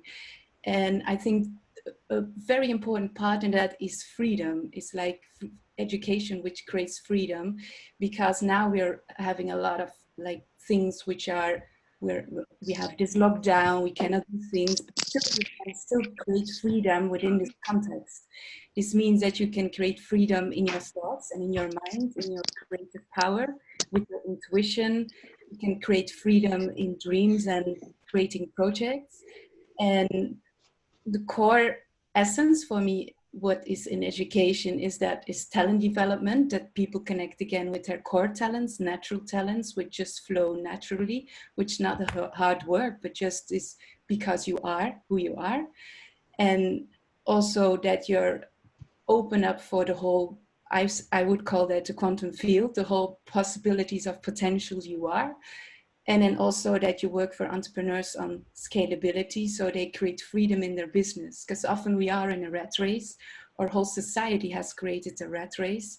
And yeah, that's not a way of living we want to do we want to give to the future generations. We should create a business climate where we have freedom to live, freedom to breathe, time to breathe, and time to be creative and to connect with each other, and not stuck in the rat race, and still have a scalable system which really supports us and really can build more value for the whole society. Thank you. Thank you so much. Chris, could you unmute me? This is very encouraging. I know for sure there are lots of comments, considering that we do have lots of contributors. I would like us to provide an opportunity while we are on this same topic to give an opportunity for Professor Abraham Osunubi from University of Nigeria in Lagos to give us, again, the reality of what we're talking about, particularly when it comes to brain drain from most of the third world countries and how that can transition to brain gain.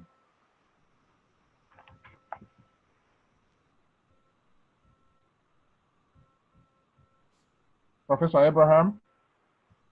Okay. Thank you, Sir Joe.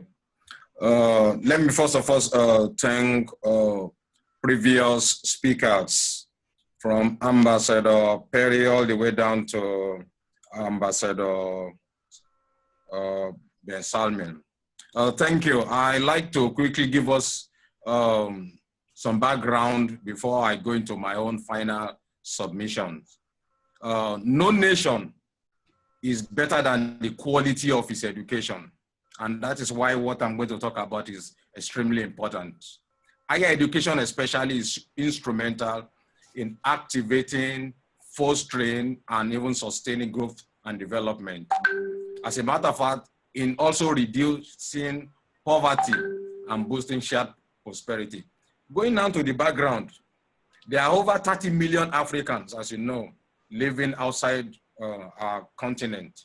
However, if you use the African Union definition of African diaspora, you will get about over 170 million of Africans living in diaspora. With this huge number, the continent diaspora has the potential to be a major source of development, not only for Africa, but to the whole world.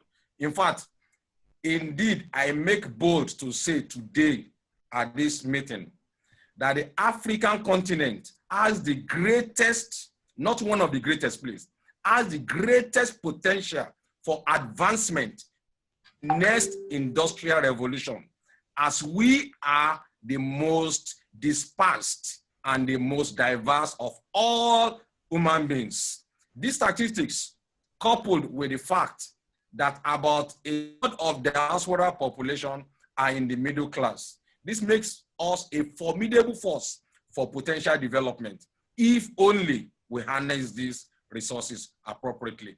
Now let's quickly look at the cost of migration to Africa. Poor funding of education, among several reasons in the past, resulted in spike of migration all the way down to North America, Europe, Asia, and the Oceania. This has been a huge cost, of course, to Africa. We don't need to cry over this any longer. What is the paradigm shift? The Pan-Africanist project shifted at the turn of this 21st century away from decolonization. We are now after not only independence and inclusion any longer, we now seek social, where trust comes in, where the mindset comes in, economic and intellectual empowerment. What are our contemporary areas of interest? African diasporas are potential assets for developing our home countries.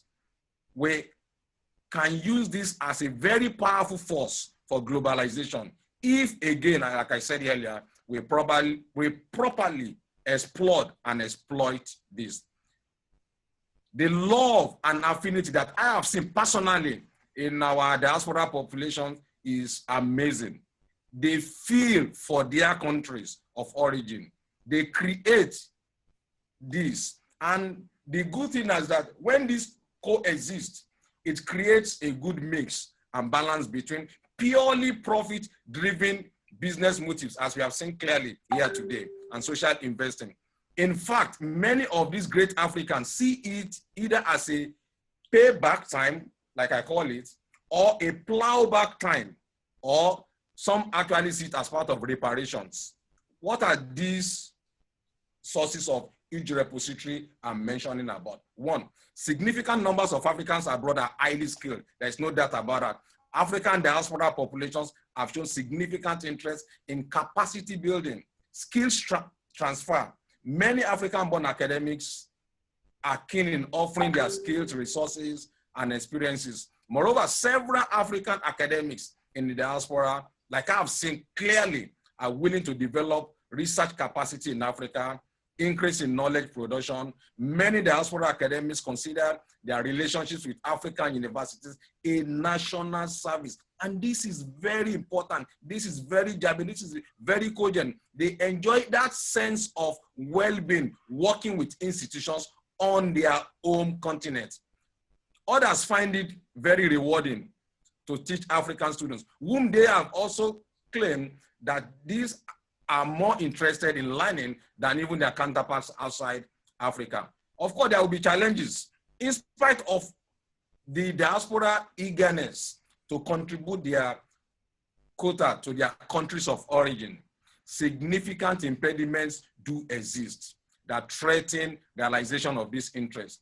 If African countries are to overcome this and benefit from the large potential that their diaspora populations offer, there is a need for deliberate and coordinated diaspora engagement effort. Some of the challenges I've itemized here include, but not limited to this: unstable political climate that we have seen, government bureaucracy, sometimes in the names of policies and due processes and guidelines, weak institutional infrastructures in both the receiving and then the sending institution, incompatible academic systems, personality clashes, absence of guidelines sometimes, and then industrial actions in various forms. However, the take home is that, and the good thing is that all these challenges are surmountable.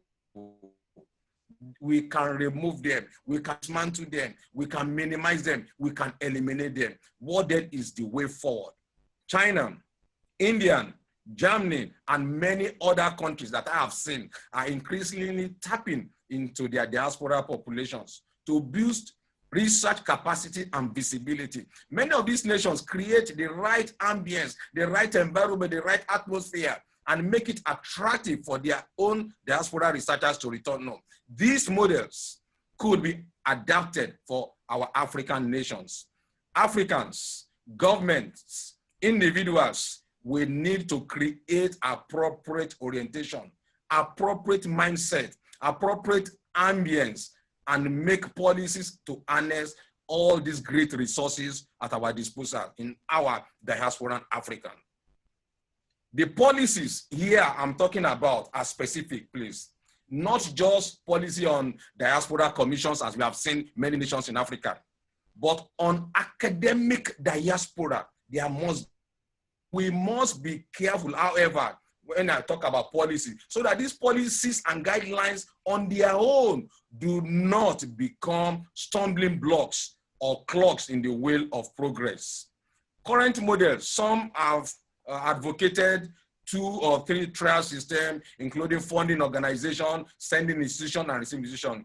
The Carnegie African Diaspora Fellowship has a 4-tier system. My submission today is a relatively simple model, very simple to operate, tripartite in nature, comprising 1, the academic and African institution on one hand, 2, the academic in diaspora and his or her institution on the other hand, and a body or a group with responsibility of handling all logistics and funding. Very simple.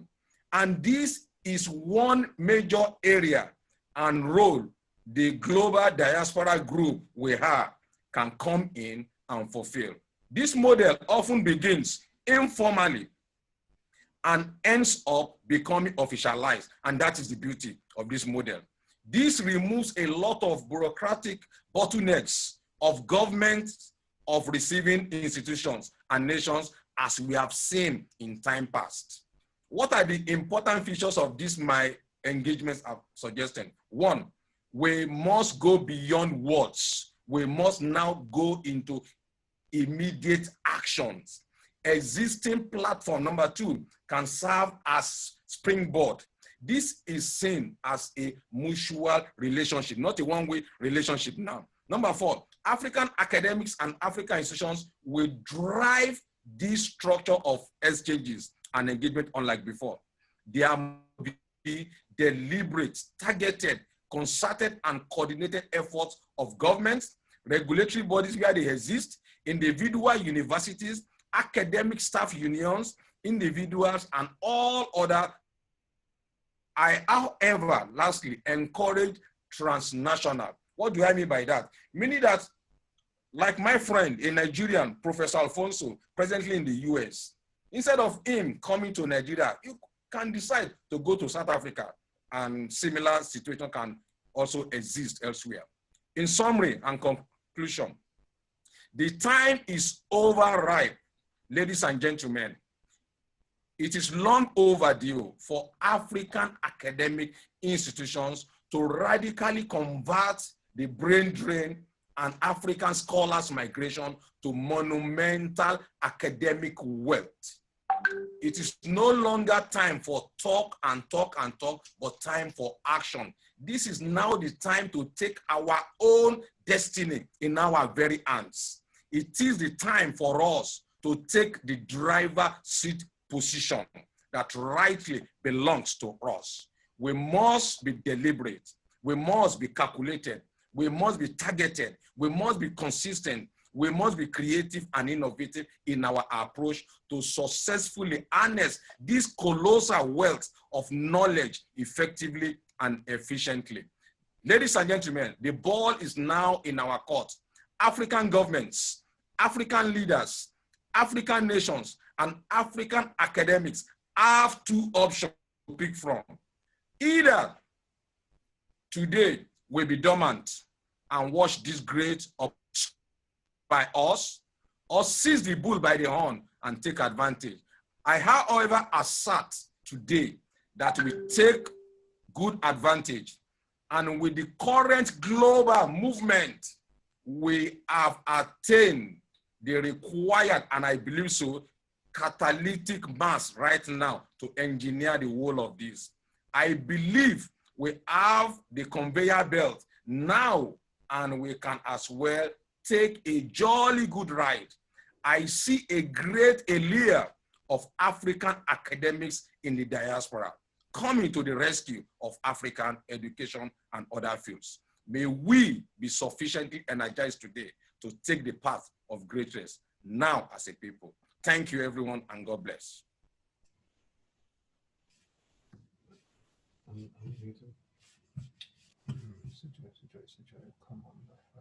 Well, thank you so much, Professor Abraham Osunubi, Professor of Anatomy and Physiology, and also in charge of the University of Nigeria, Lagos Business School, for those insights that has ignited lots of thoughts.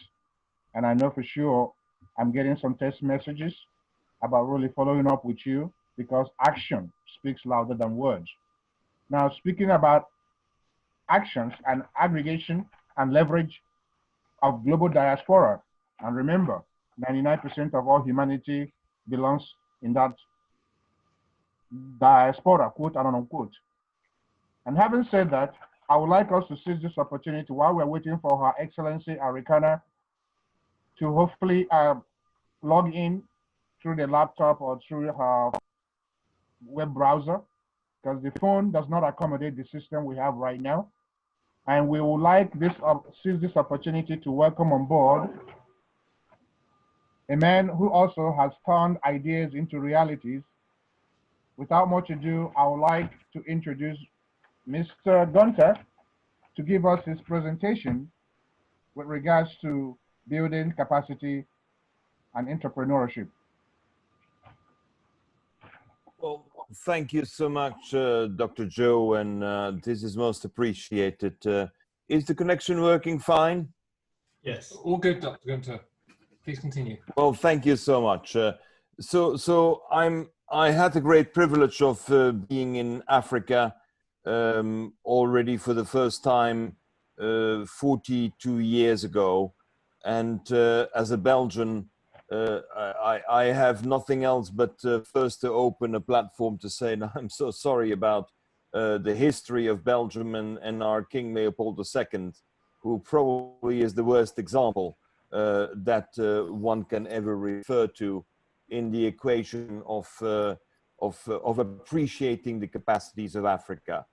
I am a entrepreneur. I lived 8 years in Cape Town, South Africa, but I have had the privilege in 1980s of working together with Dr. Father Nzamujo in Porto Novo, Benin, when he created the Songhai Center.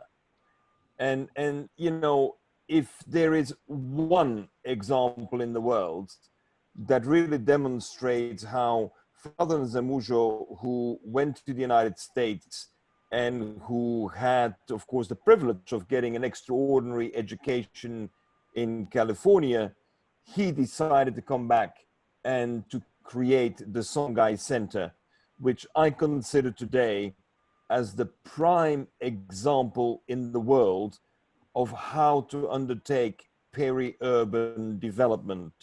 The Songhai Center is a center where food, where health, where water, where innovation, where simple dedication to work and to responding to the needs of the people has been put in practice beyond any other standard that I know, not just in Africa, but in around the world. Those who do not know yet Father Nzamujo's work and the Songhai Center, I very highly recommend you to learn to know, to visit, and to understand that all the best solutions there to be found are to be found in Africa. Africa has this capacity, and I would say, as the previous speaker was imploring very much, we need the brain drain back. We need many of the Africans to come back to Africa and to take the leadership in transforming the country.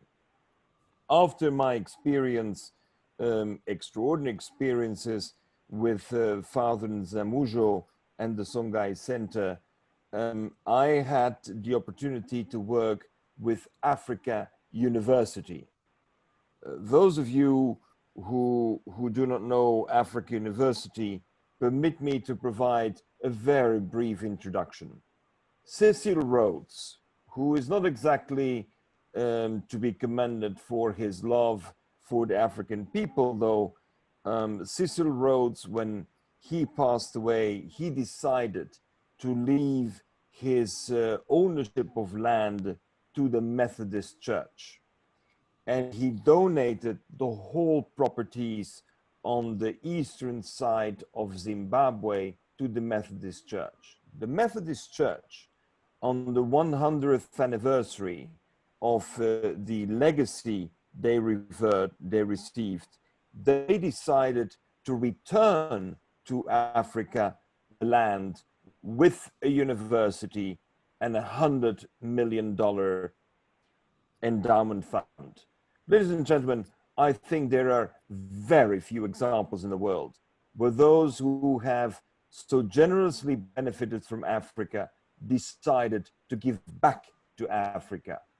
Africa University in Mutare, Zimbabwe was established in the late 1980s, was operational in the early 1990s, and it was quasi totally dedicated to agricultural and medical sciences. Africa University continues to operate very successfully, and whatever one says about Mr. Mugabe and the donation and the construction of building was one of the greatest achievements ever, and 60% of all the academic staff were Africans who were motivated to come back to Africa and contribute to a new renaissance of agriculture. In that period, my foundation was able and was invited and was able to organize a very specific field of African science, which is the original sciences, but completely neglected by the colonizers, which is mushrooms.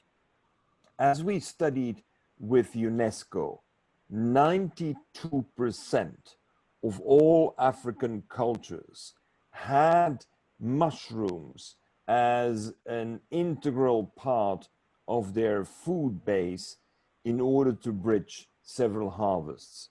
So we at the Africa University, together with the teams at the time, Professor Mfuru and Professor Tagwira, we launched a training on tissue culture, how to take a small piece of a mushroom, a wild mushroom from the forest, and how to propagate it in order to generate an abundance of food. When the first trainings took place for young girls of 11, 12, 13 years old, it came to the attention that this was something that could really transform the capacity of Africa to feed itself.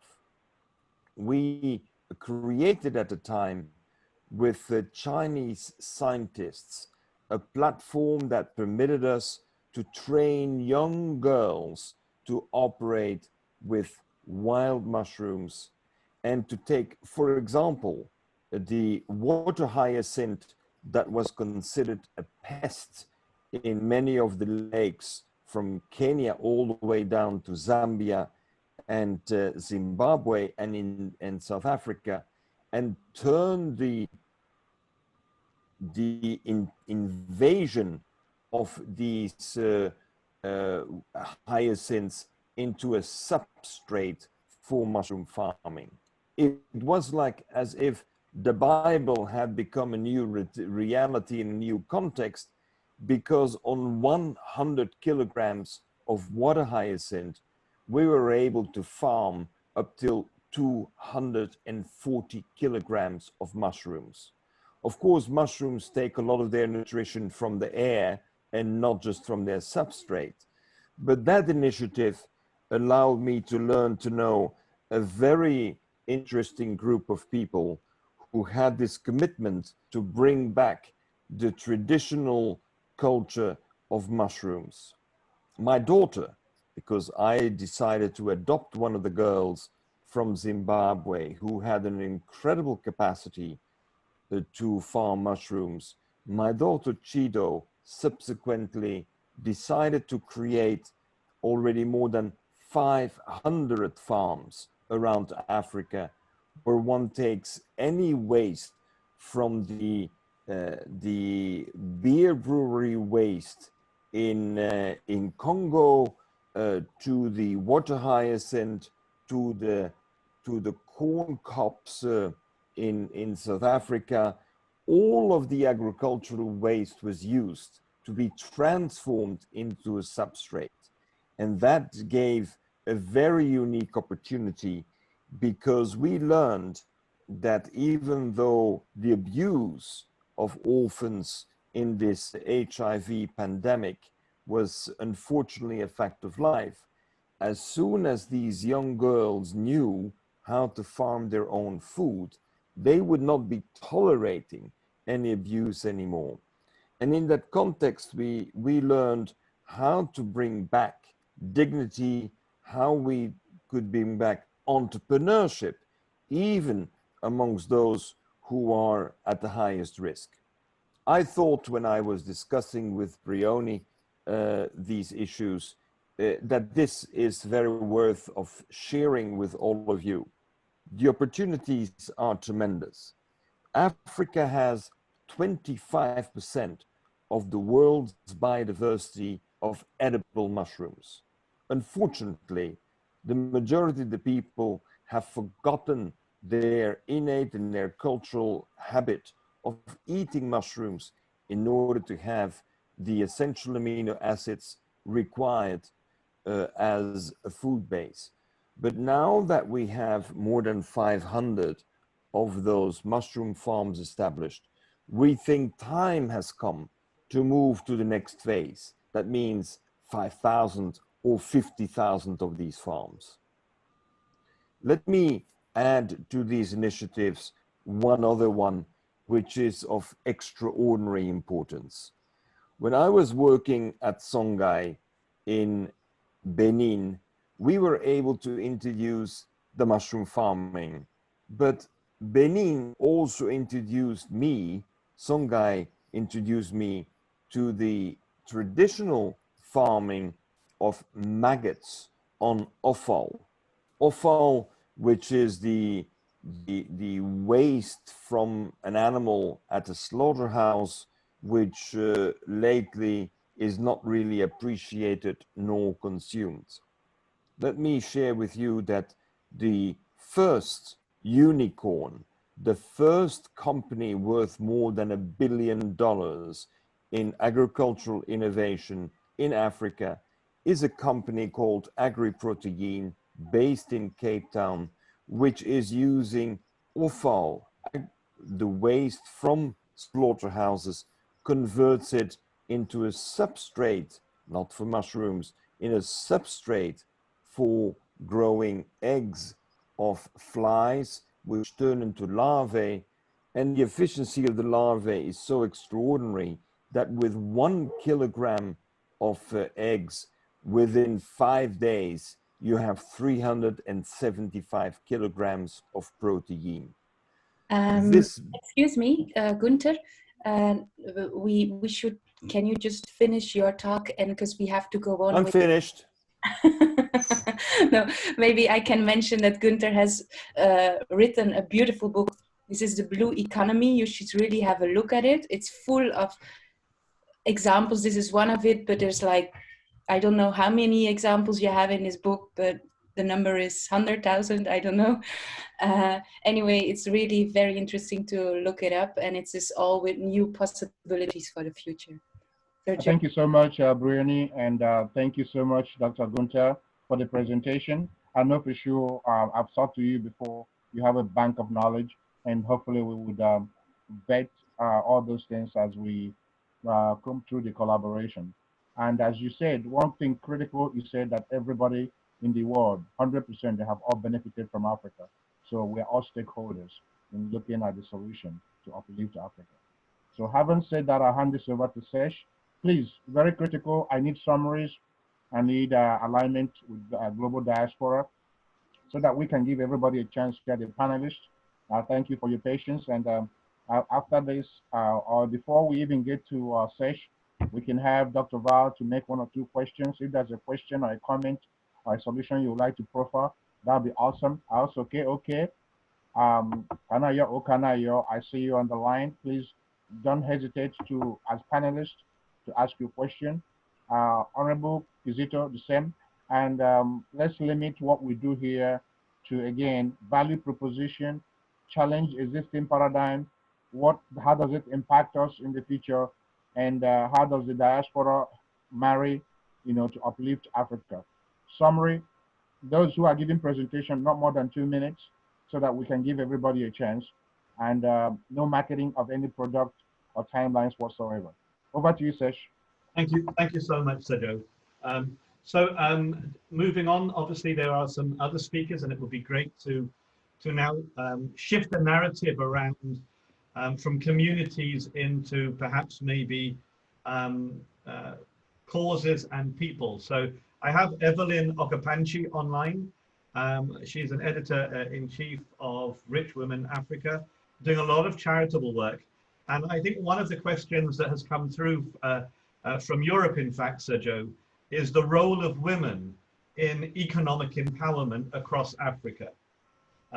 And I thought it's quite timely if I could perhaps ask Evelyn Okapanchi to maybe just share, she can introduce herself, but also just share her observations and her experiences. Over to you, Evelyn, please. Thank you, dear Sesh, and good evening, good afternoon, shall I say, to the panelists and to the guests. What I would like to say, first of all, is Mrs. Evelyn Okapanchi, so I know it is mouthful, Sesh, so I just correct that. But what would I like to say about women empowerment? So with what I'm really enjoying about this is that you've opened up the conversation, and what I'm also seeing across the board, to be fair, even in Africa, is that gender equality is being discussed, women empowerment is being discussed, and that is the core of my heart, to be fair, which is to see women being empowered, and especially in Africa. And yes, speaking from the diaspora, as you're very aware, Sesh, we have an NGO that is in Nigeria. However, it doesn't limit us to empowering women across the globe, and that is the African diaspora. Because one thing I think we need to understand is that, women are a pillar to society. And I don't mean that in any way to undermine men, but I mean that there is a strength that women have. And once we are empowered, we can build communities, and we strengthen communities with that empowerment. And what you notice is that where we are oppressed, we are not able to lead, and those particular countries that we don't grow to the capacity that we can grow to, and to the depth that we can get to.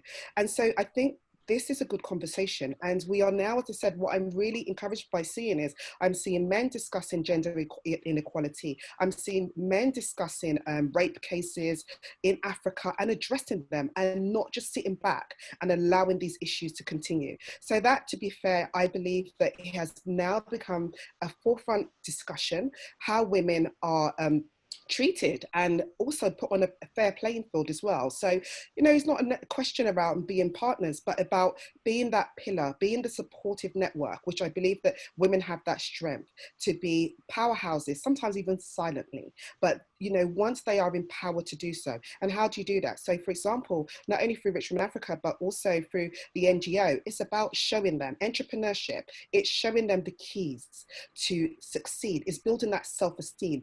It's empowering them with knowledge. So I was so encouraged when I listened to what Professor said, because academics as well, is that knowledge, is that transformation of education skills. How do we empower? You empower through knowledge. And I believe once you are not oppressed and you are not stifled, to be able to speak up. And that's what you're seeing. You're actually seeing a movement now. You are seeing people speaking up. So yes, we have the Black Lives Movement, but also at the same time, the Black Lives Movement, what's happening in I would say in Nigeria particularly, there was also a movement around gender equality and speak up against rape. You know, that was the conversation that was happening. So to be fair, we are in really exciting times that women power, what we're showing is that women do matter. And as I said, you know, there are so many good stories that women are doing, and they are trailblazers. They are, you know, really revolutionary in, you know, things that they're doing. You know, we can go into the IDP camps, for instance, REAPs were in the IDP camps last year. And what women were doing, you know, they were so innovative. You would come to a developing country, or sorry, you'd come to a developed country like the UK, and I'm sorry, but some of the women in the UK could not match what the women in the IDP camp were doing. And so they had really been empowered to do more, to fend for their families, to bring that spirit of joy around them. So I'm encouraged about the conversation that is happening. I'm encouraged what's happening across the African diaspora. And I'm also thankful for, you know, people like Sir Joe, for Sesh, who are encouraging, for Christian, that are encouraging women, speak up, take your place, and, you know, do better and do greater. So to be fair, in short, it's, you know, it's a time for change. The time is now. I'm echoing what Professor said. This is the time, and action speaks louder than words. There is no point talking and not following up with action. There is, and also what we've been talking about already as well, I think Brian said this earlier, which is collaboration. We need to collaborate. Sometimes men need to collaborate with women, and vice versa. We need to collaborate with businesses and women and industries and charities. And through that, the African diaspora will grow. And yes, I totally agree with the conversation. We are the next emerging economy. Africa, you know, the world, let me say, here we come. Thank you, Sesh. Thank you so much, Evelyn. A really wonderful new segue into broad issues, now into specific. And I really liked what you just said, which is, again, leading on and building on what others have said, which shows that we are listening, learning, reflecting, and all of those things around the narrative. And I'm going to use that opportunity to, if we're talking about a commitment to action, there are many people around us who are unheard, who are doing brilliant work in the communities, who are trying to drive empowerment. But again, on your own, the voice is not necessarily as strong as if you are as a collective, and that is the power of collaboration. On that point, Sir Joe, I'd like to invite Robert Weston, please, who I know is a man who's done a lot of work around economic development, not just from an education, but he's actually worked and collaborated with others.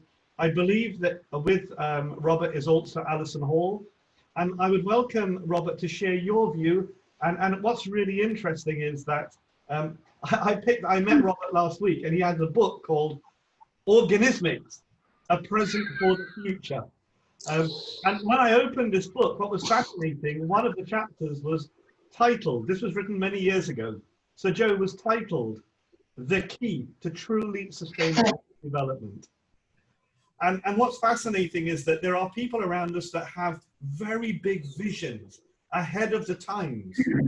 And often you feel that you're on your own and that you know, no one's listening. But actually, through this dialogue, Sir Joe, speakers and panelists, we not only have a narrative, we have now the body for engagement and conversation and collaboration. So thank you so much, everyone. Over to you, Robert Weston. A welcome and a pleasure to have you, and also Alison. Over to you. Thanks, guys. Can you hear me? Can hear you very clearly. Thank you. Yeah, it's been a delight. Listening to the voices of the people in this event has been a delight for me. And I'm going to shut up very quickly because I think Alison has far more right to speak on the topic of the project that we were discussing the other day. But I just want to say my impressions of it. What Evelyn was saying just there is really important. And to me, what to just set up what I know Alison can explain and describe far better than I, but a participant in a much less central role than her. What I saw when we went out to do some work with the ladies, in particular, northern Uganda, in the post-Civil War coffee growing initiative that was taking place out there, one of the number of initiatives, was the best moment for me was when one of the ladies was described by someone as a rape victim, because of course there'd been serial rape with the Lord's Resistance Army behaving in this way, and even some of the Ugandan army who were there to protect these, by now no longer girls, but young women from this serial rape phenomenon that was going on. They had all had children. They were known as the child mothers because they had all had children as soon as they could conceive, because of course that's what happens when you get raped every day, when you've been kidnapped by Joseph Kony and his cohorts. And she replied, "What do you mean victim? I'm a farmer, I'm an entrepreneur, I'm a coffee trader, I'm a village rebuilder, I'm a local politician, I'm a mother, and I'm no victim." And when I began to see what was, I'm feeling quite emotional, what was unfolding here, and just how powerful these women were in these villages as they rebuilt their traditional life. Their menfolk had all been murdered, their brothers had been kidnapped and sent back into the villages by the LRA to cut the genitals off their own relatives and sew them into their mouths after brainwashing. Their uncles and aunts, their grandparents were all gone, their villages and their farms were overgrown. They came back in and they rebuilt their lives, and the lives of their children were built too from a very difficult start. These were not victims. These were the most powerful people I've ever seen, male or female, from any part of the world, ever. And I've seen some really powerful people. I've been lucky enough to work with some very powerful people in all sorts of interesting situations in different parts of the world, in the public sector, the private sector, the civic sector, the academic sector, the NGO sector. And these were, I think it's fair to say, the most powerful people I had or have ever met. Anyway, Alison should be stepping forward because she's the one who was right there at the beginning of all of this, and I was just a guy who was brought in briefly to have his mind blown. Alison, you speak. I'm getting too emotional. Thank you, Robert. I hope you can hear me as well. Yes, we can. And I like what Robert has just said here. And the secret to you, Alison, haven't spoken with you earlier. And please, all these activities, how do you bring this down to the grassroots in empowering the women of not only northern Uganda, this same platform of what you have done in northern Uganda and in other parts of Africa could also be expanded, definitely, to the rest of the 53 countries in Africa. So how do we bring it home? Okay, I would like to say thank you very much for this opportunity and to meet all of you and to be here for the first time with you all. And I'd like to start off with what Paolo was saying about the why, because Paolo, you made me realize my why, and my why was started in 2007 at a conference when the speaker said, "Do you know how long it takes to grow a tomato?" And that was the question that blew my mind when afterwards she said, "And do you know what it feels like when your crop fails?" And I thought yes to both of those, and I thought I'd go to the supermarket, but there are people in the world who die because their tomato crop has failed. And my why is, with all of these conversations that we've been having, all of this amazing content, is why do people in 2020 go to bed hungry? Why do people in northern Uganda, in those villages, in the Pearl of Africa, go to bed hungry? Why, when 25% of the world's resources come from Africa, are people going to bed hungry and dying of starvation? That is my why. And Paolo, you said the how is then easy. I think I'm going to challenge you on that one. just a little, because they're still going to bed hungry. But then also, Ambassador Perry, you said about standing on people's shoulders and going up. That's what those child mothers that Rob was mentioning have done. Those girls that were stolen from their families and went to the bush and came back, and some of them were only 9 when they were abducted. They were very, very young. And what the rebels did was they kept them until they became women and had their first periods, and that's when they raped them, and that's when they made them pregnant. So those girls now are these young women. And so Joe, how we've been working with them to empower them is teaching them skills. We go back to the education. They had no education. I think that basic level of education underpins everything that we do. And one of those, well, the girls now are women. They've now, having stood on people's shoulders, are now taking on younger girls who are child mothers, not because of the war, not because of anything like that, but because they're not educated. And in this world of coronavirus, we've now got the situation, the unintended consequences, which I am sure, Sir Joe, is taking place right across Africa and the developing world. Where, sorry everyone, I only work in 6 small villages in northern Uganda, so my knowledge and experience is very concentrated into these communities where we hear from them every day, and the challenges they're facing. And they're hungry. And they're hungry, and they're not going to school, so that education stops there. But they're still helping each other. And one woman who I have met since the time that we were there together, Rob, she was actually taken as the wife of Joseph Kony. And she's back now, and with her child. The thing she asked for is, I just want to speak English.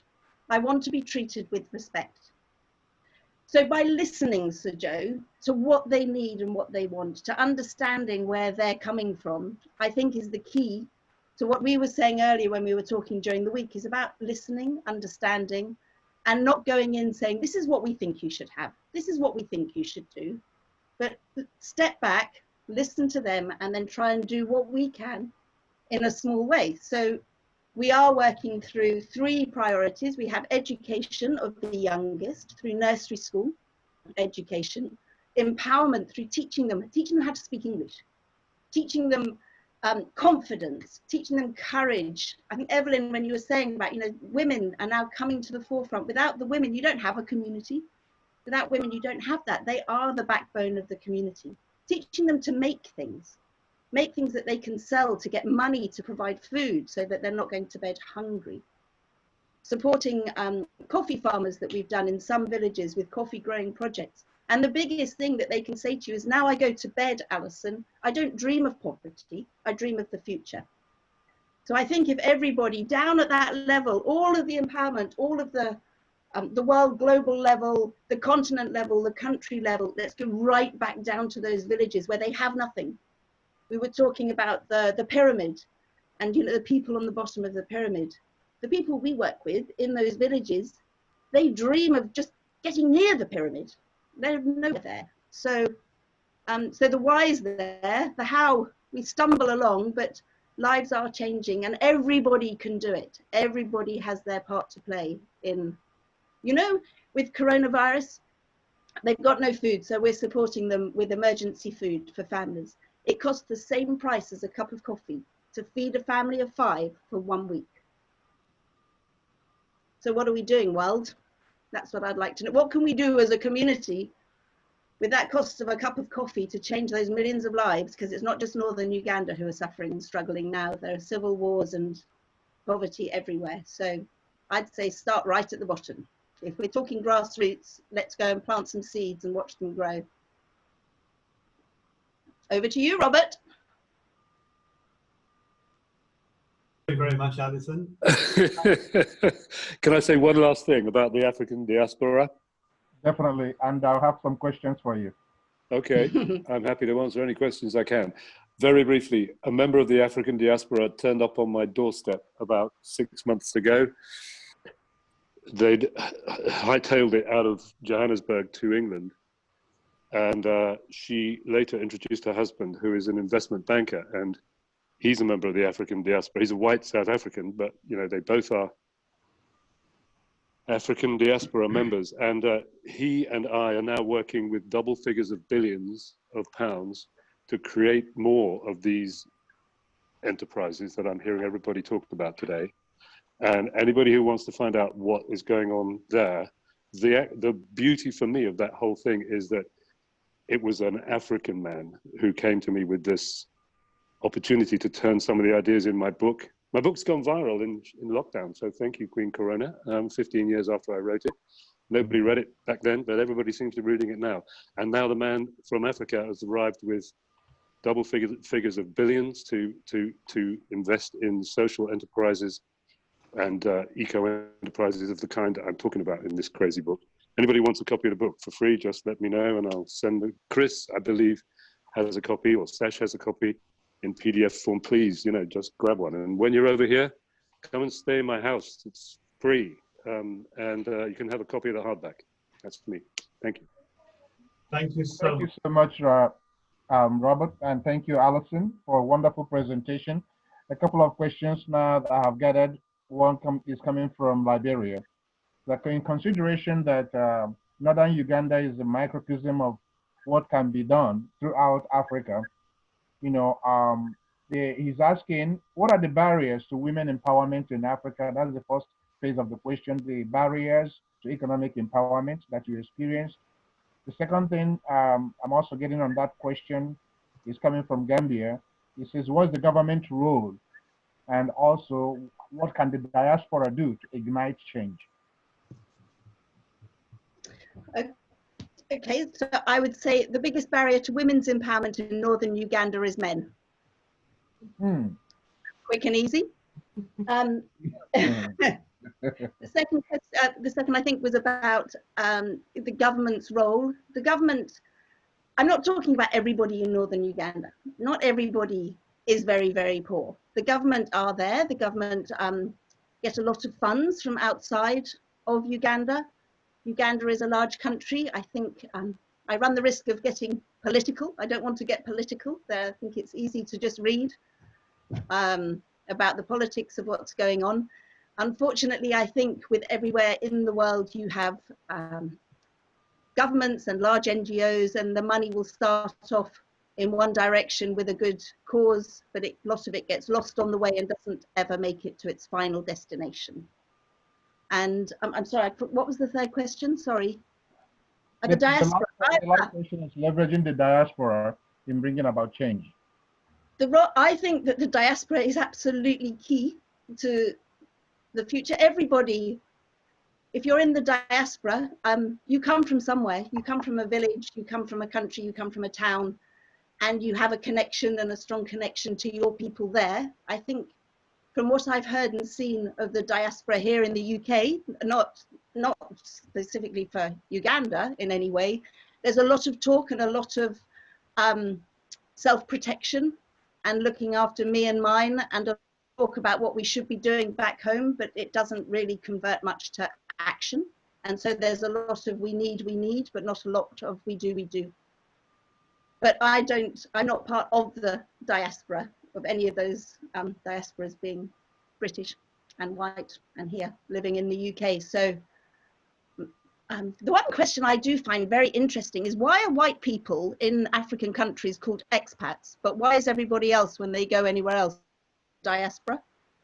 To answer the question with a question. This is a very great question, and that goes back to some of the discussions we've had today, whereby Evelyn seems to have something to say to that effect.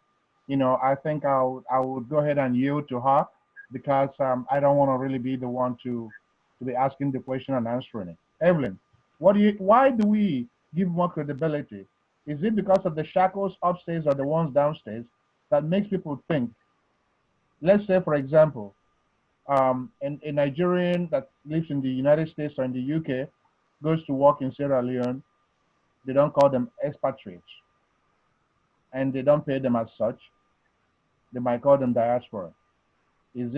Are we limited by familiarity, or is it because a prophet is never a prophet amongst his own people? Thank you, Sergio. Do you know, I'm just mulling that over as Alison said that, and you're absolutely right. To be fair, I think that's downplaying on an expat is someone who comes in with skills, right? Essentially, what we're saying is they have specific amount of skills, and you've been deployed into a country to deploy those skills, essentially.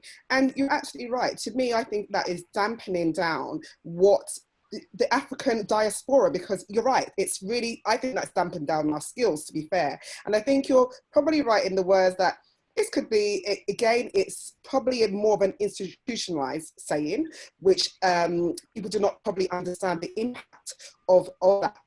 An expat, as I said, I see as a very skilled, highly migrant professional, whatever, whichever it is, this person is coming over with skills. And absolutely the case, because we have people that have moved over from Africa, all over the world. And you're absolutely right, they are now called diaspora as opposed to expats that have probably the same amount of skills, if not more. So Alison, that is I think that is a really good question to raise. And do you know what, this really then continues the trend of what we're discussing around Black Lives Matter, because sometimes this is a word, it's without realizing it, it's institutionalizing racism, and we just don't realize that we're even immersed in that.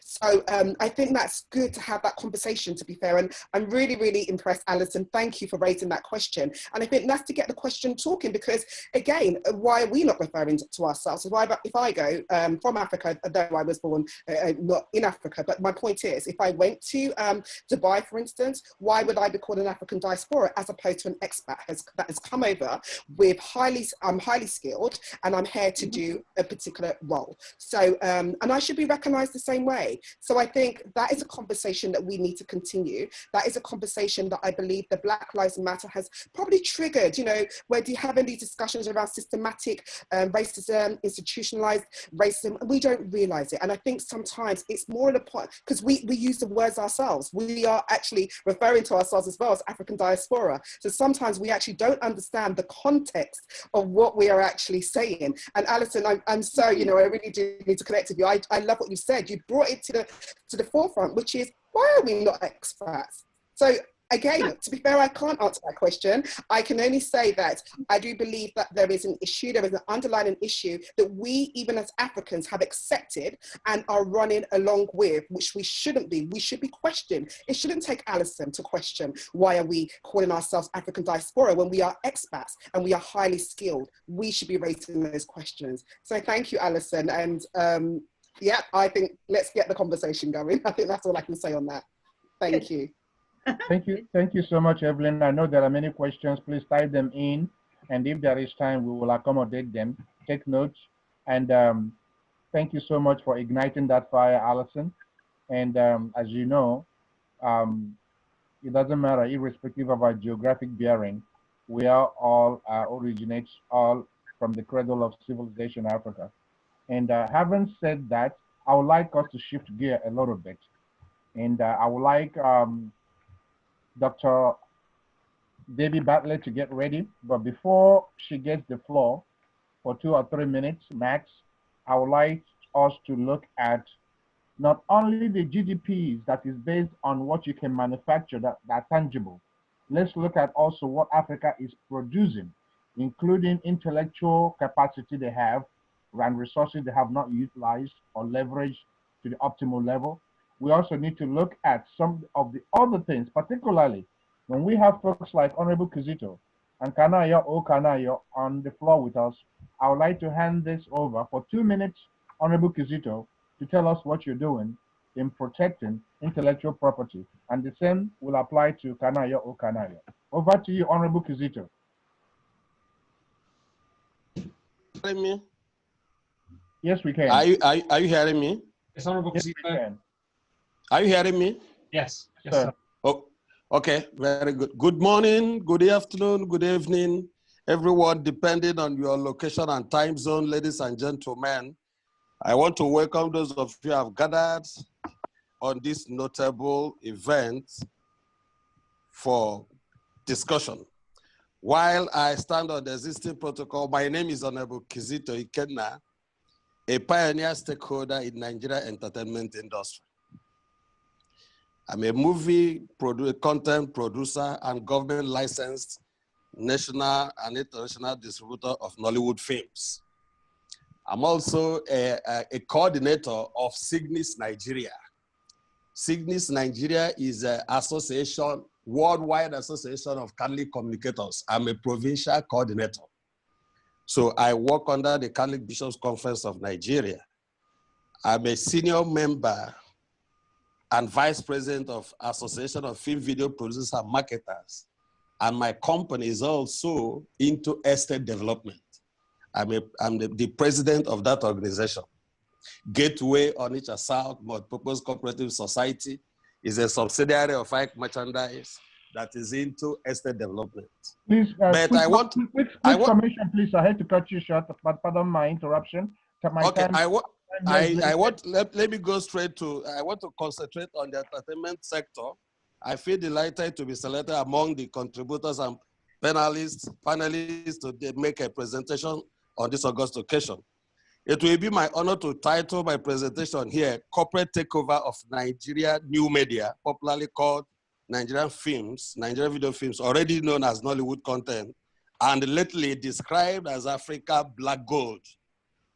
You know, I would like to let the audience know that the potentials in distribution of Nollywood contents, the African Black Gold, is so broad, and I may be tempted to say that it seems endless and inexhaustible. According to the National Film and Video Censors Board, the government agency that in charge of classification of the product of Nollywood contents, and they said, and I quote, "One Nollywood movie marketed well in Nigeria and globally is worth 1 billion words." Thank God for the emergence of digital technology, which has actually greatly provided innovative solutions to global distribution of African Black Gold Nollywood movies. And surprisingly, digital online distribution has become the global norm and most accepted mode of international standard modern distribution concept. But having in a small glimpse portrayed the potentials of the digital monetization distribution of African Black Gold in the global acceptance, in its global acceptance, it will be very important too to draw the attention of the audience to another way that is very important aspect of Black Gold distribution, which is grassroots and cost-effective establishment of distribution outlets to the rural areas, to those enthusiastic residents in interior villages that their children in abroad bought them televisions and DVD players for viewing of movies in order to get informed of happenings in the modern Nigeria, apart from hearing some of them on the national radio station and some national television that get signals with their old and outdated television antennas. Those classes of people don't have iPhones, don't have smartphones, neither do they have Android phones or laptops, etc., or even cable television channels for movie subscription and pay-per-view. I was surprised when I traveled to an interior village with movie poster of about 3 years back, and these people were celebrating the stars on the poster. They were excited that they almost lynched me because I didn't have enough copies of those movies for them to buy. Are you hearing me? Yes, please. It's time for question and answers, please. I had a lot of things to present. However, no, please. I want you to be understanding. Our time here is so limited. I would like you to entertain 1 or 2 questions, and then we can further the discussion later. And there's a very specific purpose for this platform, and I appreciate your sharing your thoughts. And the distribution part of it is very encouraging, you know. And but the key, most important thing is this. The key, most important thing is this. How can diaspora help the movie industry in building capacity? And secondly, how can the industry be taken to a level of becoming an employer of labor that is so much lacking in Nigeria? That's probably more tangible to our discussion in economic empowerment than really the distribution. Thank you. That's why I called it a corporate. I think the area Your answer is your question is very important, and the answer is quite simple. I think I had wanted to tag my presentation a corporate takeover of the African black gold, that is the Nollywood. There are so many ways to actually impact on the lives of the movie enthusiasts, the movie consumers, and create labor and employment. We have 774 local governments in Nigeria.